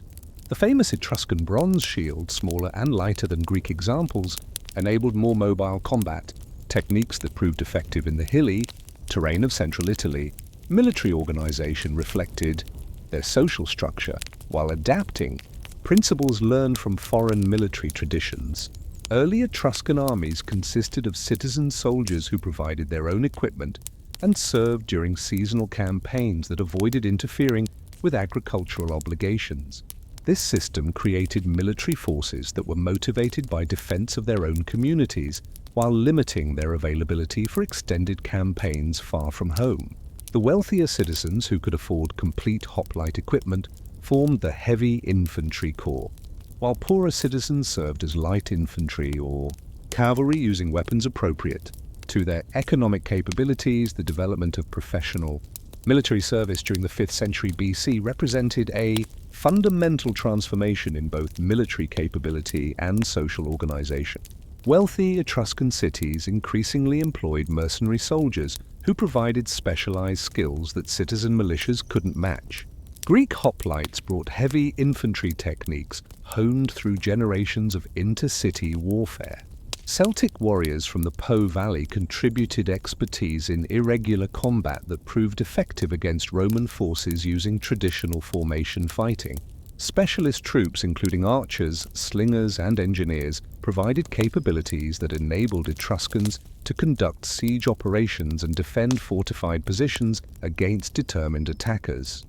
The employment of mercenary forces required financial resources that only the wealthiest Etruscan cities could sustain. Regular pay had to be provided year-round, not just during active campaigning seasons. Equipment had to be standardized and maintained at public expense. Training facilities had to be established where troops could practice complex military maneuvers before deployment in actual combat. These requirements created new categories of military expenditure that transformed city budgets while creating professional military establishments that existed independently of their social base. Naval warfare represented another area where Etruscan military development achieved sophistication that exceeded contemporary standards elsewhere in the Western Mediterranean. Their shipbuilding technology created vessels that combined the ramming capabilities essential for Mediterranean naval warfare with cargo capacity necessary for supporting extended operations. The Etruscan fleet that operated from Corsica and other Western bases could transport invasion forces while simultaneously protecting their commercial shipping from pirates and enemy naval forces. The skills required for naval warfare, navigation, ship handling, marine combat, created specialist military professions that commanded premium compensation. Famous Etruscan cavalry achieved particular prominence through their combination of mobility with fighting power that proved decisive in numerous engagements. Etruscan horses bred specifically for military purposes were larger and more powerful than the ponies typically used for transportation, enabling warriors to fight effectively while mounted. Cavalry tactics emphasized hit-and-run attacks that exploited the mobility advantage while avoiding set-piece engagements where infantry formations held advantages. The equipment used by Etruscan cavalry, bronze helmets with face protection, scale armor that provided flexibility, and long spears suitable for both throwing and thrusting, represented optimal design for their tactical doctrine. Military engineering capabilities enabled Etruscan forces to conduct siege operations while defending their own cities effectively. Their knowledge of hydraulic engineering, developed for civilian water management, was adapted to create siege works that could undermine enemy fortifications or protect attacking forces. The famous siege of Veii by Roman forces during the early 4th century BC demonstrates both their defensive capabilities and the eventual limitations of their military system. The city's walls and fortifications required Roman forces to conduct operations over extended periods, but ultimately proved inadequate against determined attackers who could mobilize superior resources. The relationship between military service and social status created incentives that motivated participation in warfare while reinforcing existing social hierarchies. Successful military leaders achieved enhanced prestige that translated into political influence within their communities. The spoils of victory, including captured weapons, armor, and luxury goods, provided economic rewards that justified the risks and expenses of military service. Prisoners of war could be ransomed or sold into slavery, creating additional revenue streams that made warfare potentially profitable for successful commanders. Religious practices accompanied military activities at every level, from individual preparation for combat to state ceremonies that sought divine favor for major campaigns. Etruscan commanders consulted haruspices before important battles, seeking omens that would guide their tactical decisions. Sacrifices were conducted to ensure favorable weather conditions and to request protection for troops during combat operations. These religious observances weren't merely superstitious.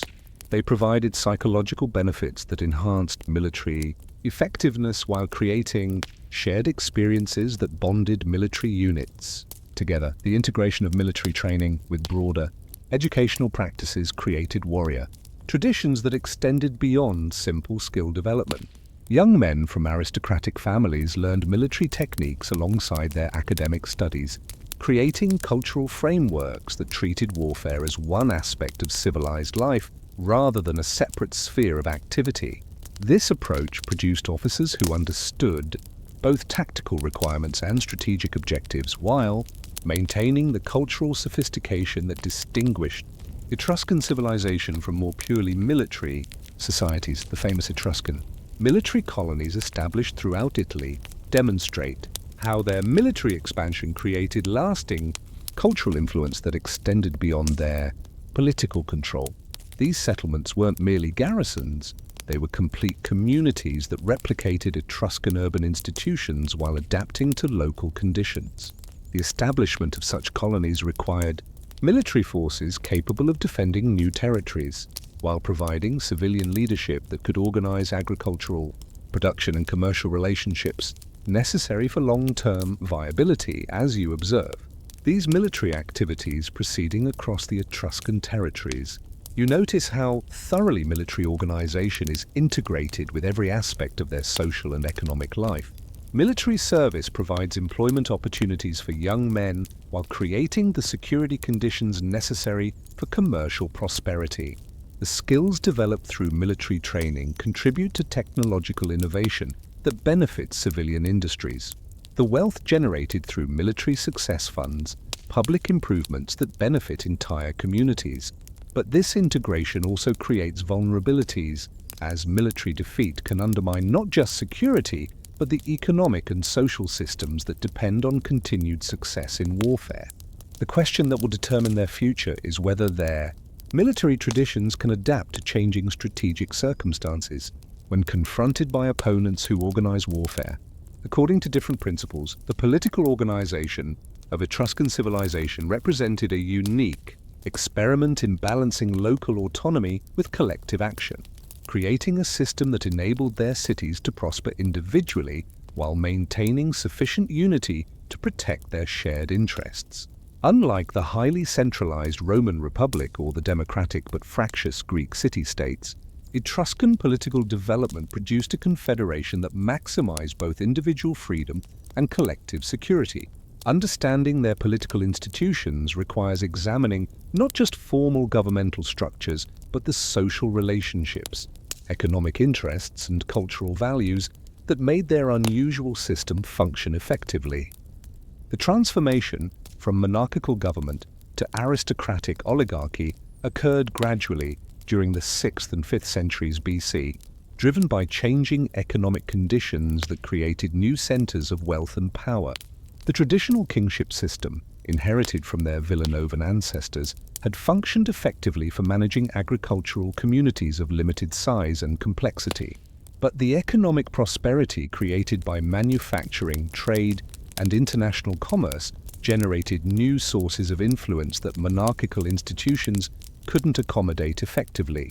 Wealthy merchant families, successful craftsmen, and landowners whose prosperity derived from commercial rather than agricultural activities demanded political representation, commensurate with their economic contributions. The emergence of aristocratic government didn't result from violent revolution, but through incremental transfer of power from traditional rulers to emerging elites.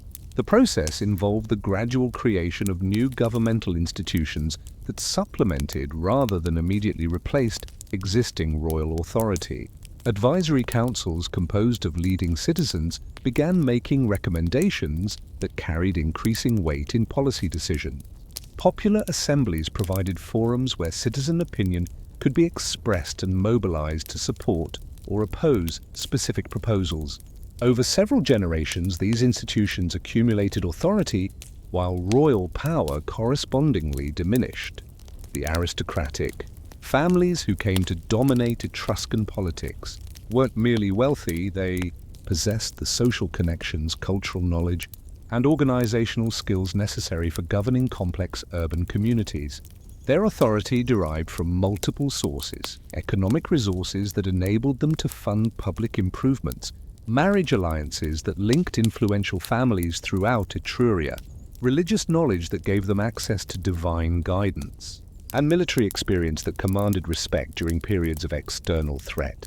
The concentration of these various forms of influence in particular families created dynasties that maintained political power over extended periods while adapting to changing circumstances. The specific governmental structures that emerged varied among different Etruscan cities, reflecting local historical development and particular social conditions. But certain common features appeared throughout Etruria, suggesting shared understanding of effective governance that transcended local peculiarities. Executive authority was typically exercised by committees of magistrates rather than individual rulers, creating systems of shared responsibility that reduced the risks associated with incompetent or corrupt leadership.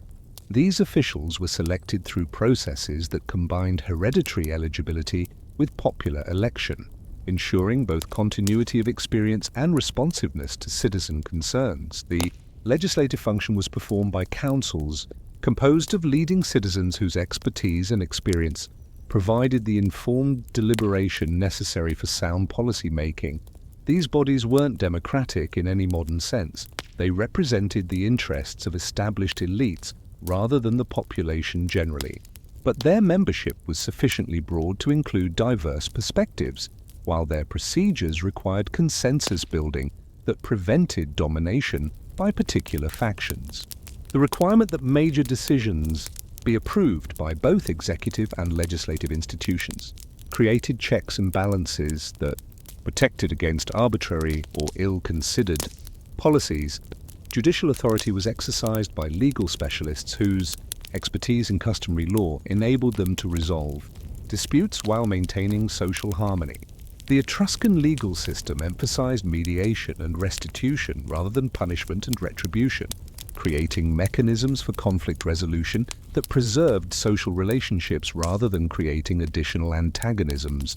Private arbitration was preferred over public prosecution, with recognized legal experts providing judgments that combined formal legal knowledge with understanding of local circumstances and social relationships. The political culture that sustained these institutions emphasized consensus building, mutual obligation, and recognition that individual prosperity depended on collective welfare.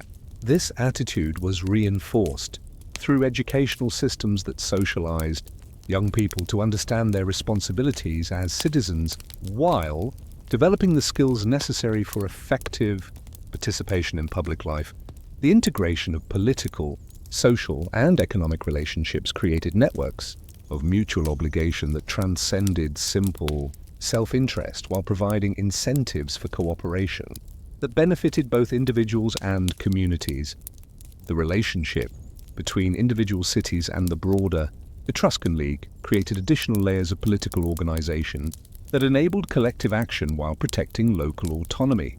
The League itself wasn't a centralized government, but rather a confederation that coordinated policy among independent city-states. Its functioning required sophisticated diplomatic skills and willingness to compromise that reflected mature political understanding. Regular meetings of representatives from different cities provided forums for discussing common concerns while building personal relationships that facilitated ongoing cooperation.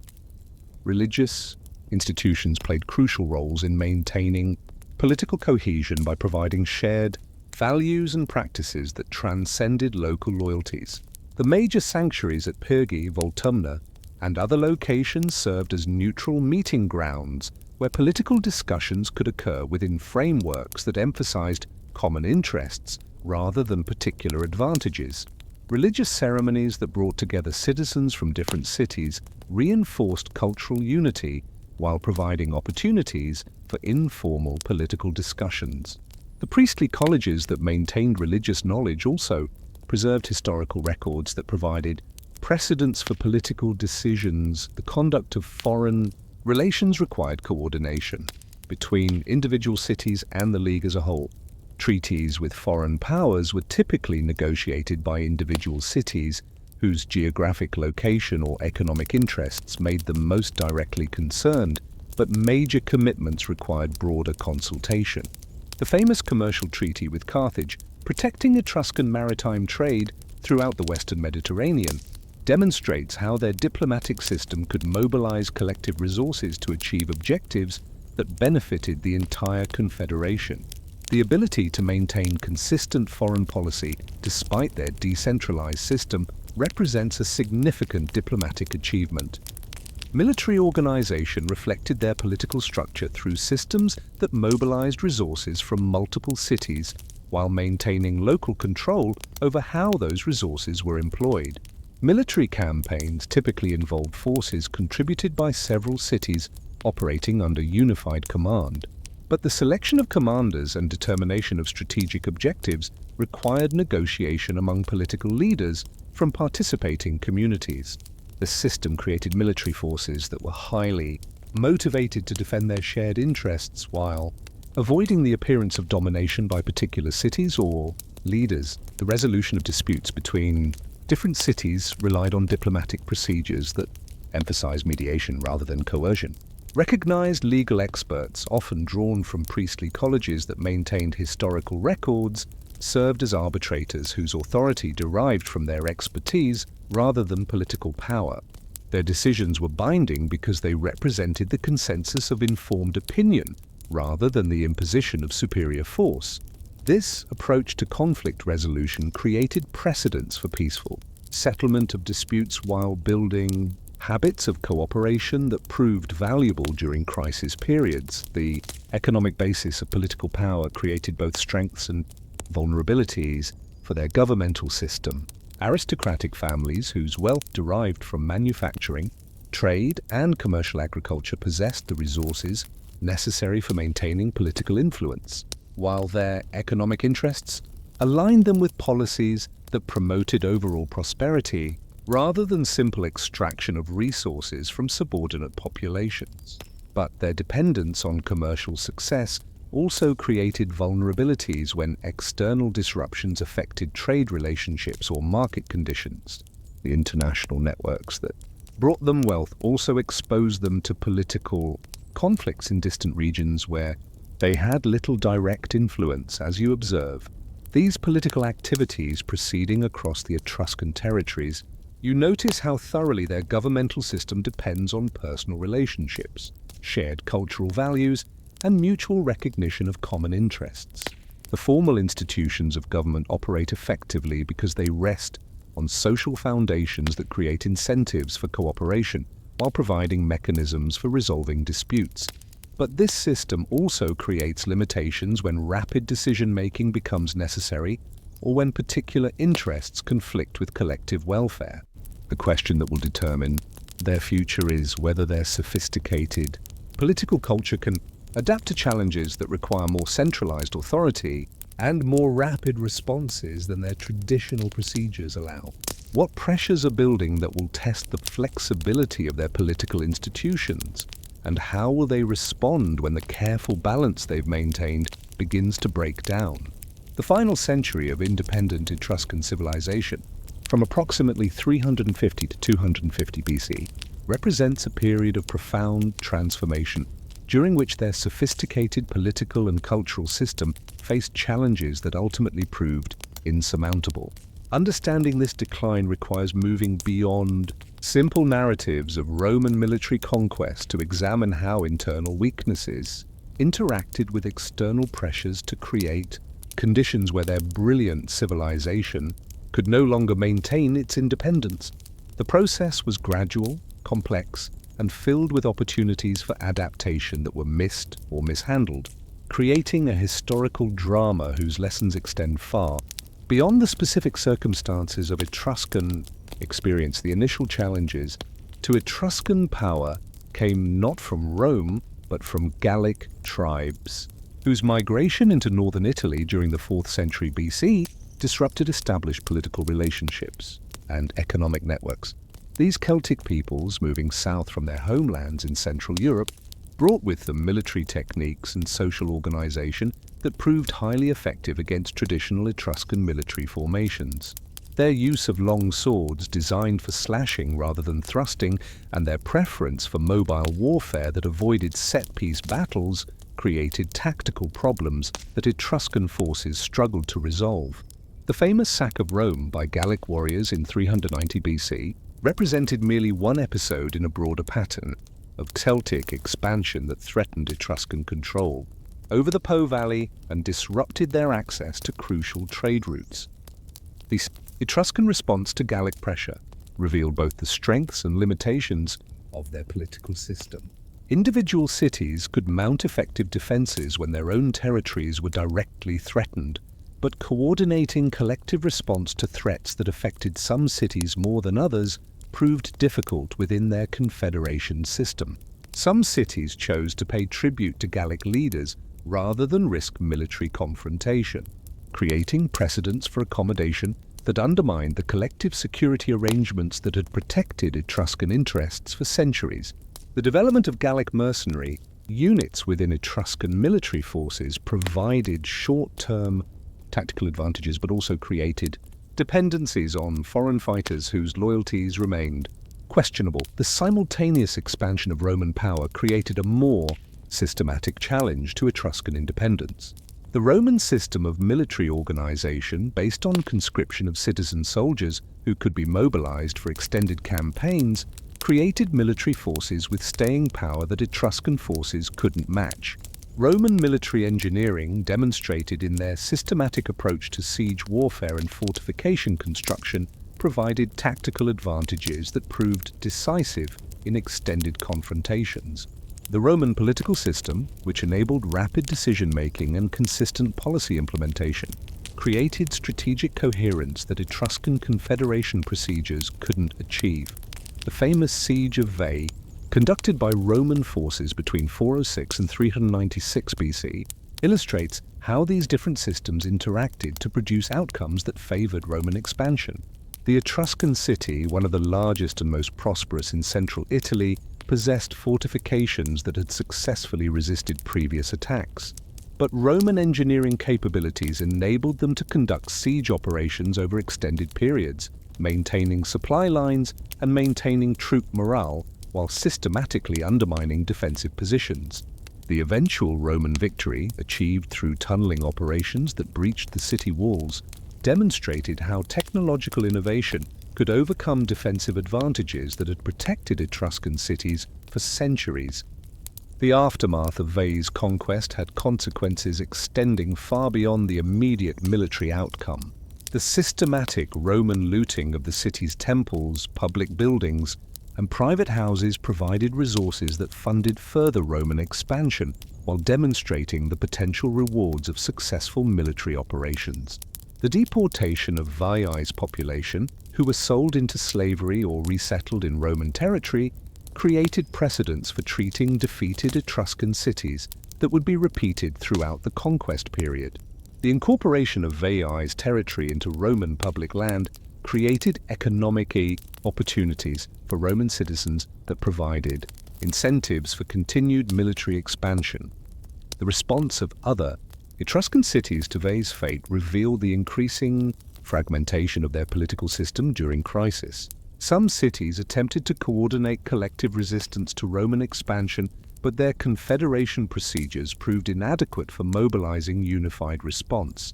Others sought individual accommodations with Rome, hoping to preserve their independence through diplomatic means rather than military confrontation. The city of Caer, for example, negotiated treaties that maintained local autonomy while accepting Roman political supremacy, creating precedents for incorporation that avoided the destruction experienced by Veii. The role of religious institutions during this period of decline illustrates both the continuing influence of Etruscan cultural traditions and their ultimate inability to provide political solutions to military problems. Etruscan priests continued to be consulted by Roman leaders seeking divine guidance for important decisions, maintaining their reputation for expertise in divination and religious knowledge. The Sibylline books consulted by Roman authorities during periods of crisis were actually Etruscan in origin, demonstrating how their cultural achievements influenced their conquerors.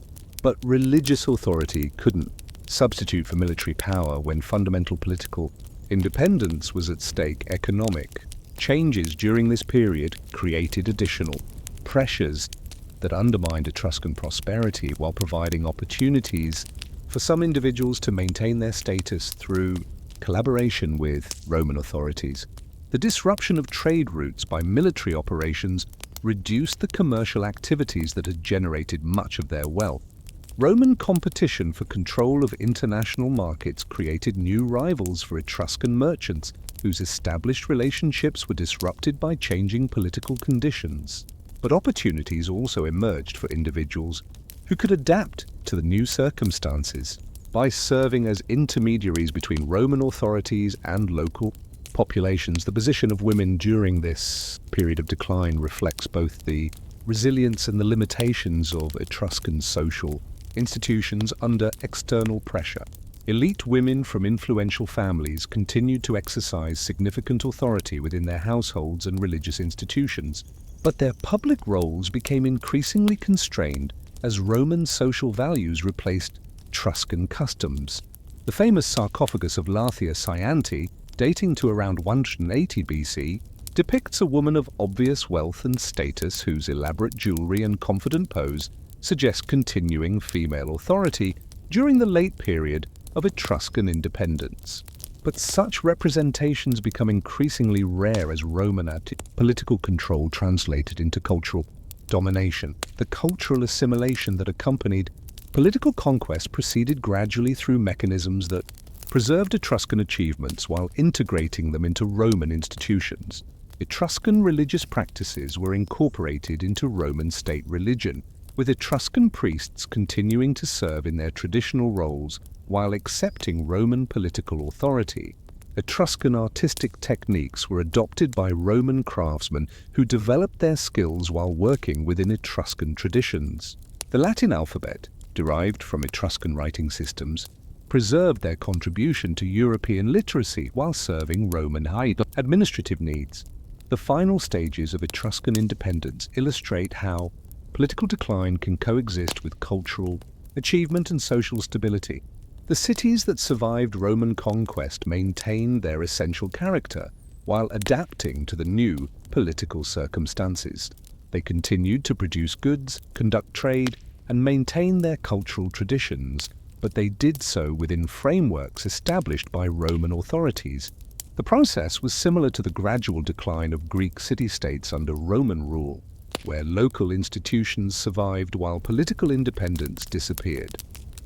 The granting of Roman citizenship to Etruscans in 90 BC, followed by the complete incorporation of Etruria into the Roman Empire in 27 BC, represents the formal conclusion of Etruscan political independence. But this legal transformation, the period from 300 to 200 BC, represents the final chapter in Etruscan political independence, a century marked by determined resistance to Roman expansion, interspersed with moments of accommodation and collaboration that would ultimately prove insufficient to preserve their sovereignty. This final phase of their political existence reveals both the resilience and the fundamental limitations of their civilization when confronted by an opponent whose organizational capabilities and strategic coherence exceeded anything they had previously encountered. Understanding their final struggle requires examining not just military confrontations, but the complex web of economic, cultural, and social relationships that determined how their civilization would meet its ultimate challenge. The consolidation of Roman power throughout Italy during the 4th and 3rd centuries BC created strategic circumstances that fundamentally disadvantaged the Etruscan Confederation.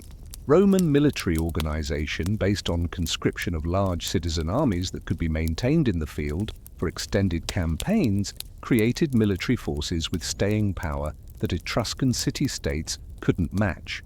The Roman road system, constructed with systematic attention to both military requirements and economic development, enabled rapid movement of troops and supplies that gave Roman commanders strategic advantages their Etruscan counterparts couldn't duplicate. Most significantly, Roman political institutions provided decision-making capabilities that enabled consistent policy implementation over extended periods, transcending the personal relationships and consensus-building procedures that characterized Etruscan governance. The famous Battle of Sentinum in 295 BC illustrates how these strategic advantages translated into tactical success that progressively eliminated Etruscan political independence. This engagement fought against a coalition that included both Etruscan forces and their Gallic allies, represented the largest military confrontation between Roman expansion and resistance organized by the traditional peoples of Italy. The Roman victory, achieved through superior military engineering and more effective coordination of allied forces, demonstrated that the Etruscan military system, despite its sophistication and tactical expertise, could not compete with Roman organizational capabilities when confronted by determined opponents willing to commit massive resources to achieve their objectives. The aftermath of Roman victory at Sentinum created strategic circumstances that fundamentally altered the balance of power throughout central Italy. Etruscan cities that had participated in the anti-Roman coalition faced punitive consequences that included substantial financial indemnities, restrictions on their military capabilities, and requirements to provide hostages that guaranteed their future cooperation. More significantly, the elimination of Gallic military power as an effective counterweight to Roman expansion left Etruscan cities isolated diplomatically, without allies capable of providing meaningful assistance when Roman pressure intensified.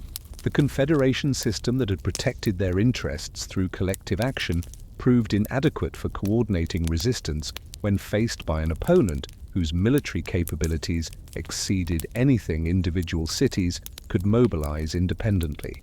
The response of individual Etruscan cities to these changing strategic circumstances reveals both the opportunities and limitations available to communities whose political independence was being systematically undermined. Some cities, recognizing the futility of continued resistance, negotiated individual accommodations with Roman authorities that preserved local autonomy while accepting the political realities of Roman supremacy. Caia, which had maintained friendly relations with Rome throughout much of their expansion period, achieved special status that exempted it from many restrictions imposed on other Etruscan communities. This relationship, based on mutual recognition of shared interests rather than military confrontation, provided a model for incorporation that preserved Etruscan cultural institutions while accepting Roman political control. Other cities attempted to maintain their independence through more assertive resistance that ultimately proved unsuccessful when confronted by Roman determination to eliminate alternative centers of power throughout Italy. Volsini, located in the northern part of Etruria, continued to organize military resistance even after Roman forces had established control over much of the region. Their eventual defeat in 280 BC, followed by the systematic destruction of their city and the resettlement of their population, demonstrated that Roman authorities were willing to employ extreme measures to eliminate centers of opposition that threatened their strategic objectives. The treatment meted out to Volsini served as an object lesson for other cities considering continued resistance, accelerating the process of accommodation that characterized the final phase of Etruscan political independence. The role of leading families during this period reflects both the adaptability and the ultimate limitations of aristocratic government when confronting existential threats. Individual aristocrats whose interests aligned with Roman expansion frequently collaborated with Roman authorities, facilitating the incorporation of their communities while preserving their own social position and economic resources. Some Etruscan elites achieved prominent positions within the Roman system, serving as intermediaries whose cultural knowledge and linguistic skills made them valuable for administering newly conquered territories. But this accommodation came at the cost of political independence.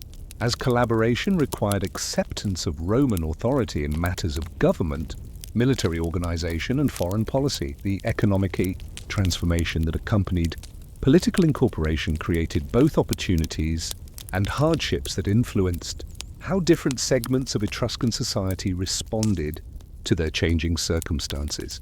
The disruption of traditional trade networks by Roman military operations reduced commercial opportunities for merchants whose prosperity had depended on international relationships extending beyond Roman control.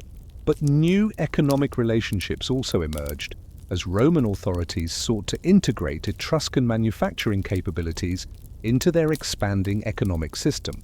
Etruscan bronze workers, potters, and other craftsmen found new markets among Roman citizens whose wealth was increasing through military success and territorial expansion. Agricultural communities experienced the transition to Roman rule through changes in land tenure arrangements and taxation systems that affected their prosperity while generally preserving their essential social relationships. The Roman practice of confiscating land from defeated communities created new categories of landowners whose allegiance to Roman authority was reinforced through economic self-interest. But the fundamental agricultural techniques, social customs, and religious practices that governed rural life remained essentially unchanged, creating continuity that softened the impact of political transformation while gradually integrating rural communities into the Roman economic system. The position of women during this final period reflects both the resilience and the gradual transformation of Etruscan social institutions under external pressure. Elite women from influential families continued to exercise significant authority within their households and religious institutions, but their public roles became increasingly constrained as Roman social values replaced Etruscan customs. The famous sarcophagus of Velther Partunu, dating to around 200 BC, depicts a couple whose styling shows both continuing Etruscan artistic traditions and subtle influences from Roman portraiture that indicate cultural accommodation. Such objects suggest how Etruscan culture adapted to Roman influence while preserving essential elements of their distinctive heritage. Religious institutions experienced particularly complex transformations during this period, as Roman authorities sought to incorporate Etruscan religious practices into their state religion while maintaining control over institutions that had previously served independent political purposes. Etruscan priests continued to serve in their traditional roles, but their authority now derived from Roman recognition rather than local communities. The Sibylline books, consulted by Roman authorities during periods of crisis, remained Etruscan in origin, but functioned within Roman religious frameworks. This incorporation of Etruscan religious knowledge into Roman state religion preserved important aspects of their cultural heritage while adapting them to serve Roman political purposes. The artistic achievements of this final period demonstrate both the continuing vitality of Etruscan creative traditions and their adaptation to changing cultural circumstances. Tomb paintings continue to depict daily life with remarkable attention to realistic detail, but they also show influences from Roman artistic styles and social customs. The famous Tomb of the Reliefs, dating to around 300 BC, incorporates both traditional Etruscan motifs and Roman architectural elements that reflect the cultural synthesis occurring during this transitional period. Such artistic hybridity represents both accommodation to Roman influence and preservation of essential Etruscan aesthetic principles. The gradual extension of Roman citizenship to Etruscan populations, culminating in the universal grant of 90 BC during the Social War, removed the legal distinctions that had preserved Etruscan identity within the Roman system. This transformation wasn't achieved through simple imposition of Roman law, but through a process of negotiation that recognized the contributions Etruscan communities could make to Roman prosperity and security. The integration process required both accommodation by Roman authorities and acceptance by Etruscan communities that their interests would be better served through participation in the Roman system rather than continued assertion of independence. The final incorporation of Etruria into the Roman provincial system in 27 BC, when Augustus established the imperial administrative framework that would govern the Mediterranean world for centuries, represents the formal conclusion of Etruscan political independence. But this legal transformation occurred within cultural contexts that preserved essential elements of Etruscan civilization while adapting them to serve Roman imperial purposes. The continuation of Etruscan artistic traditions, religious practices, and social customs demonstrates how cultural identity can survive political transformation, adapting to new circumstances while preserving distinctive characteristics developed over many centuries. As you survey the Etruscan cities during their final years of political independence, you witness a civilization confronting challenges that exceed their capacity for adaptation while preserving essential elements of their cultural identity. Their response combines accommodation to changing political realities with determined preservation of cultural traditions that provide continuity with their historical experience. The question that haunts their final century is whether this balance between adaptation and preservation can be maintained when confronted by political forces determined to eliminate alternative sources of authority. What aspects of their civilization will prove most resilient when their political independence finally disappears entirely? The process of cultural transformation that accompanied political incorporation into the Roman Empire created complex dynamics of accommodation, resistance, and preservation that determined which aspects of Etruscan civilization would survive their loss of independence and which would disappear along with their political institutions. This cultural adaptation occurred over several generations, involving gradual modifications in language, religious practice, artistic expression, and social customs that eventually produced populations whose identity was primarily Roman, but who continued to preserve distinctive elements derived from their Etruscan heritage. Understanding this transformation requires examining how individual choices, institutional adaptations, and broader cultural forces interacted to create the synthesis that characterized Romano-Etruscan civilization. The linguistic transformation that accompanied Roman political expansion demonstrates both the practical necessity of accommodation and the gradual nature of cultural change.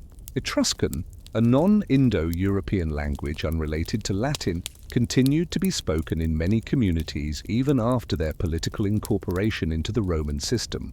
But the demands of participating in Roman legal, commercial, and administrative activities created powerful incentives for learning Latin as a second language, particularly among younger generations whose opportunities for social advancement depended on their ability to communicate effectively within the Roman system. This bilingual period, which persisted for several generations, created cultural spaces where both languages functioned while gradually preparing populations for eventual transition to Latin as their primary means of communication. The survival of Etruscan inscriptions into the late imperial period demonstrates both the persistence of their linguistic heritage and its ultimate inability to compete with Latin as the language of public life. Private documents, religious dedications, and tomb inscriptions continued to be composed in Etruscan through the 1st century AD, but these represent survivals from earlier periods rather than evidence of living linguistic development. The gradual disappearance of Etruscan as a spoken language occurred through the normal processes of generational change, as children who grew up speaking both languages eventually raised their own children primarily in Latin, creating linguistic transitions that seem natural rather than imposed. Religious adaptation followed patterns similar to linguistic change, with Etruscan religious institutions and practices being incorporated into Roman state religion, while gradually being transformed to serve Roman political purposes. The priestly colleges that had maintained Etruscan religious knowledge continued to function under Roman supervision, but their authority now derived from Roman recognition rather than local communities. The Sibylline books consulted during periods of crisis remained Etruscan in origin, but were preserved within Roman religious frameworks. The gods and goddesses of the Etruscan pantheon were identified with Roman equivalents through the Interpretatio Romana, creating theological syntheses that preserved Etruscan religious concepts while adapting them to Roman theological systems. The survival of haruspicy provides particularly interesting evidence of how Etruscan religious expertise was incorporated into Roman religious practice while maintaining essential elements of its original character. Etruscan diviners continued to be consulted by Roman leaders throughout the Republican and imperial periods, their expertise in examining animal entrails for omens being considered superior to that available from other sources. The College of Haruspices, formerly established under Roman supervision, preserved Etruscan religious texts and training procedures while providing services to the Roman state. This incorporation of Etruscan religious knowledge into Roman institutional structures represents successful adaptation that preserved essential elements of their cultural heritage while serving new political masters. Architectural adaptation demonstrates how Etruscan building techniques and aesthetic principles influenced Roman construction while being transformed to serve Roman purposes. The Tuscan column, simplified version of Greek Doric order that became standard element in Roman temple construction, represents Etruscan adaptation of Greek architectural principles. The use of arches and vaults in Roman construction built on Etruscan engineering expertise while achieving scales and levels of sophistication that exceeded Etruscan capabilities. The atrium house, characteristic feature of Roman domestic architecture, originated in Etruscan domestic building traditions but was developed by Roman architects to serve urban populations that exceeded any Etruscan city. The continuation of tomb painting traditions illustrates how Etruscan artistic practices adapted to Roman cultural influences while preserving essential elements of their original character. Tombs from the late Republican and early imperial periods continue to depict scenes from daily life, but they also incorporate Roman social customs and artistic styles that reflect the cultural synthesis occurring during this transitional period. The famous Tomb of the Reliefs, dating to around 100 BC, incorporates both traditional Etruscan decorative motifs and Roman architectural elements that demonstrate accommodation to changing cultural circumstances while preserving essential aesthetic principles. The transformation of artistic production from independent workshops, serving local communities, to integrated systems serving Roman markets created both opportunities and constraints. For Etruscan artists and craftsmen, the demand for luxury goods among Roman elites provided expanded markets for high-quality metalwork, pottery, and other crafts that had been traditional Etruscan specialties. But production increasingly had to conform to Roman aesthetic preferences and market requirements that differed from traditional Etruscan patterns. The famous bronze statues produced in Etruscan workshops during the imperial period demonstrate both technical skill and artistic sensitivity, but they also show influences from Roman portraiture and classical Greek models that reflect adaptation to new cultural circumstances. Social adaptation followed patterns established during the bilingual period, as traditional Etruscan social customs adapted to Roman legal and cultural requirements while preserving essential elements that provided continuity with their historical experience. The position of women, which had been distinctive in Etruscan society through their greater participation in public life, became more constrained as Roman social values superseded Etruscan customs. But the integration of Etruscan families into Roman aristocratic networks also created opportunities for social advancement that hadn't existed under the traditional system. The preservation of family traditions occurred through private practices that continued to honor ancestral customs while adapting to public requirements imposed by Roman authorities. Household shrines continued to honor protective deities and ancestral spirits, but they also incorporated Roman gods and goddesses whose worship was required for participation in public life. Marriage ceremonies combined elements from both traditions, creating hybrid practices that honored historical precedent while acknowledging contemporary requirements. These private adaptations enabled families to maintain their sense of identity while participating in broader social networks essential for their prosperity. The role of education in cultural transformation reflects both the practical requirements of functioning within the Roman system and the gradual modification of traditional knowledge to serve new masters. The sophisticated astronomical engineering and divinatory knowledge that had been preserved by Etruscan priestly colleges was gradually incorporated into Roman intellectual frameworks while losing its distinctive characteristics.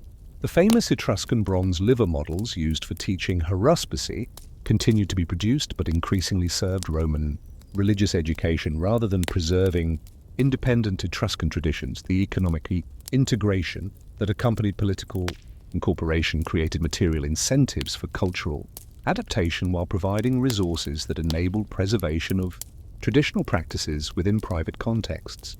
The expansion of trade opportunities throughout the Roman Empire created new markets for Etruscan goods and services, while introducing foreign influences that modified their cultural practices. The wealth generated through successful adaptation to Roman markets provided resources for maintaining traditional practices within contexts that didn't threaten Roman political control. Geographic factors influence patterns of cultural preservation through concentration of Etruscan populations in particular regions where their traditions could be maintained more effectively. The area around modern Tuscany, corresponding to the traditional Etruscan heartland, preserved linguistic and cultural characteristics longer than peripheral regions where populations were more mixed. The relative isolation of rural communities enabled private maintenance of traditional customs, while urban populations adapted more rapidly to Roman cultural requirements. The psychological dimensions of cultural adaptation involved complex negotiations between public accommodation and private preservation that enabled individuals and families to maintain their sense of identity while participating in broader social systems. The adoption of Roman names, clothing styles, and social practices could be understood as pragmatic accommodation necessary for economic and social success while maintaining private loyalty to ancestral traditions. These adaptations occurred gradually through generational change rather than imposed transformation, creating cultural syntheses that seemed natural rather than artificial. The ultimate survival of Etruscan cultural elements within Roman civilization demonstrates both the flexibility of Roman cultural integration and the resilience of traditions that provided meaningful alternatives to Roman practices. The continuing influence of Etruscan artistic techniques, religious concepts, and social customs preserved essential elements of their heritage while adapting them to serve Roman institutional requirements. This cultural synthesis created the foundation for later European traditions that preserved Etruscan contributions, while integrating them into broader historical narratives. As you observe these processes of cultural transformation proceeding across the former Etruscan territories, you notice how thoroughly successful adaptation requires maintaining balances between accommodation and preservation that enable continuity while facilitating participation in broader social systems. The Etruscan experience demonstrates both the possibilities and limitations of cultural survival when political independence has been lost. The question that their experience raises for other civilizations facing similar challenges is which elements of cultural identity can be preserved most effectively, and what strategies enable adaptation while maintaining essential characteristics that provide meaning and continuity. The ultimate significance of Etruscan civilization extends far beyond their political existence into the lasting contributions they made to European culture, contributions that continue to influence Western civilization in ways that are rarely recognized but deeply significant. Understanding their legacy requires moving beyond catalogues of their artistic achievements or political history to examine how their innovations, institutions, and cultural practices were transmitted through successive generations to create foundations for later developments. This process of cultural transmission occurred through multiple channels: religious institutions, artistic traditions, technological innovations, and social practices that preserved Etruscan contributions, while adapting them to serve different historical circumstances.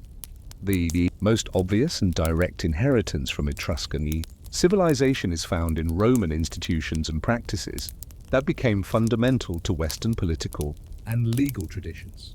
The Roman toga, symbolic garment of Roman citizenship that became associated with republican government and civic responsibility, originated as Etruscan clothing that was adapted for Roman political purposes.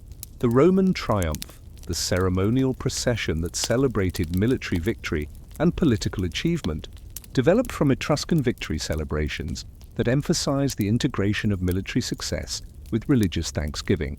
The Roman Senate's procedures for conducting deliberations, maintaining records, and reaching decisions built on Etruscan aristocratic traditions while developing them to serve the requirements of imperial government.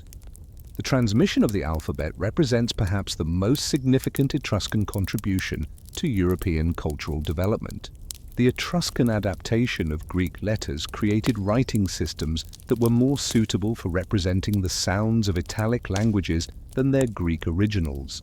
The Roman alphabet, derived from Etruscan writing rather than directly from Greek sources, became the foundation for written communication throughout Western Europe. The later development of European vernacular writing systems, English, French, German, Spanish, and others, built on Roman foundations that themselves rested on Etruscan innovations. The spread of literacy throughout medieval Europe thus represents the ultimate expansion of Etruscan cultural contributions far beyond their original geographical and temporal boundaries. Religious concepts and practices preserved through Roman adoption of Etruscan traditions continue to influence European spirituality throughout the medieval period and into modern times. The Roman Catholic Church's approach to ceremonial organization, the integration of state functions with religious observance, and the preservation of sacred texts all reflect Etruscan contributions to religious practice that were transmitted through Roman institutions. The concept of divine will is something that could be understood through systematic observation and interpretation of natural phenomena, represents a sophisticated theological approach that influenced European religious thought long after its Etruscan origins had been forgotten. Architectural innovations developed by Etruscan builders provided foundations for Roman engineering achievements that created the physical infrastructure of European civilization. The arch and vault construction techniques that enabled Roman architects to create buildings of unprecedented scale and durability built on Etruscan understanding of structural principles and construction methods. The domestic architecture of medieval and Renaissance Europe, from the atrium houses of Italian cities to the courtyard designs of Spanish and French palaces, continued traditions that originated in Etruscan domestic building practices.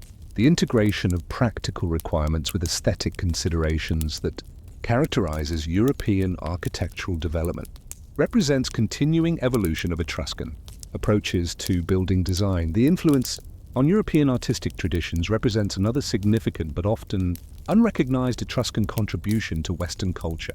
Their development of portraiture as a means of preserving individual identity and social achievement created artistic conventions that influenced Roman sculpture and eventually medieval and Renaissance portraiture.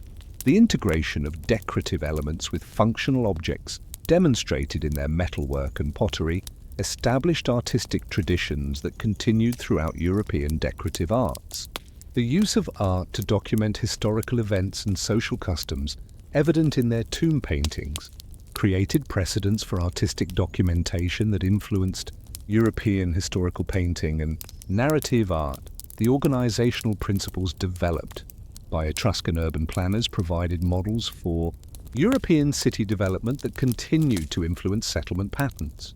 Throughout the medieval and early modern periods, the systematic approach to street layout, public facility provision, and integration of religious and commercial spaces demonstrates urban planning sophistication that wouldn't be matched in Europe until the Renaissance. The famous medieval hill towns of Tuscany, Umbria, and other regions of Italy represent direct continuation of Etruscan urban traditions, while their influence on later European urban development reflects the transmission of planning concepts that proved adaptable to different geographical and social circumstances. The development of commercial relationships and economic institutions by Etruscan merchants created organizational models that influenced European business practice throughout the medieval period. Their use of credit arrangements, partnership structures, and international trade networks provided precedents for medieval and Renaissance commercial development. The integration of manufacturing with commercial distribution, demonstrated in their pottery and metalwork industries, created business models that were adopted by later European craftsmen and merchants. The emphasis on personal relationships and reputation in commercial transactions, characteristic of Etruscan business practice, continued to influence European business ethics long after their political independence had disappeared. Technological innovations developed by Etruscan craftsmen provided foundations for European industrial development that continued to influence manufacturing techniques throughout the medieval period. Their achievements in metalworking, pottery production, and textile manufacture established technical standards that remained influential for centuries. The systematic approach to production organization demonstrated in their workshop systems provided models for medieval craft guilds and eventually for Renaissance manufacturing enterprises. The integration of artistic creativity with technical skill, characteristic of Etruscan craftsmanship, continued to influence European approaches to manufacturing that emphasize both functional utility and aesthetic quality. The preservation and transmission of Etruscan cultural contributions occurred through multiple channels that ensured their influence continued even when their direct political and social presence had been eliminated. Roman adoption of their religious practices, artistic techniques, and organizational methods created institutional frameworks that preserved Etruscan innovations while adapting them to serve Roman purposes. The survival of these Roman institutions throughout the medieval period created continuity that enabled later generations to access Etruscan contributions without recognizing their ultimate origins. The recovery of Etruscan culture during the Renaissance represents one of the most remarkable examples of cultural influence transcending historical extinction. Italian humanists seeking to recover the achievements of classical antiquity rediscovered Etruscan art, architecture, and cultural practices through archaeological investigations that revealed the sophistication of pre-Roman Italian civilization. Their findings influenced Renaissance artistic development, architectural style, and historical scholarship in ways that continue to shape European cultural identity. The Tuscan regional identity that emerged during this period explicitly drew on Etruscan heritage to distinguish Central Italian culture from both Roman and other regional traditions. Modern European culture continues to reflect Etruscan influence in ways that are rarely acknowledged but deeply significant. The emphasis on individual artistic expression combined with technical mastery, characteristic of Etruscan artistic production, continues to influence European approaches to craft and design. The integration of aesthetic considerations with practical requirements, evident in Etruscan architecture and manufactured goods, remains fundamental to European design philosophy. The appreciation for quality craftsmanship and attention to detail that distinguishes European luxury goods reflects Etruscan contributions to manufacturing traditions that emphasize excellence over simple functionality. The regional identity of modern Tuscany represents the most direct, surviving expression of Etruscan cultural influence, preserving geographical consciousness, artistic sensibility, and social customs that can be traced to their pre-Roman heritage. The Tuscan approach to cuisine, wine production, and agricultural practice represents continuation of traditions that originated during Etruscan dominance of the region. The distinctive Tuscan artistic style, evident in everything from Renaissance painting to contemporary design, reflects aesthetic principles that were first developed by Etruscan artists and continue to influence regional cultural expression. The archaeological recovery of Etruscan civilization during the past 2 centuries has created new opportunities for understanding their contributions while providing insights into the complexity of cultural transmission and influence. The systematic excavation of Etruscan sites has revealed artistic achievements, technological innovations, and social organization that demonstrate their sophistication while clarifying their influence on later European development. These discoveries have influenced European understanding of their own cultural origins, providing alternative narratives to Roman-centered accounts that had previously dominated historical scholarship. As you reflect on the totality of Etruscan cultural contributions, you recognize that their influence extends far beyond the specific innovations and institutions they created to encompass fundamental approaches to human experience that continue to characterize European civilization. Their integration of practical achievements with aesthetic sensibility, their emphasis on individual creativity within collective social frameworks, their understanding of technology as a means of enhancing human dignity rather than simply increasing productivity. These cultural principles represent contributions that transcend particular historical circumstances, to provide foundations for civilized life that remain relevant in contemporary societies. The ultimate legacy of Etruscan civilization thus represents not merely the survival of particular institutions, practices, or artistic styles, but rather the transmission of cultural principles that continue to influence how human communities organize themselves, express their creativity, and relate to the natural and supernatural worlds that surround them. Their experience demonstrates that cultural influence can transcend political existence, preserving essential human achievements while adapting them to serve different historical circumstances. The question that their legacy raises for contemporary civilization is which elements of our own cultural achievements will prove most resilient when confronted by the historical challenges that inevitably lie ahead. What aspects of our civilization will future generations recognize as contributions that enhanced human dignity and provided foundations for continuing development of civilized life?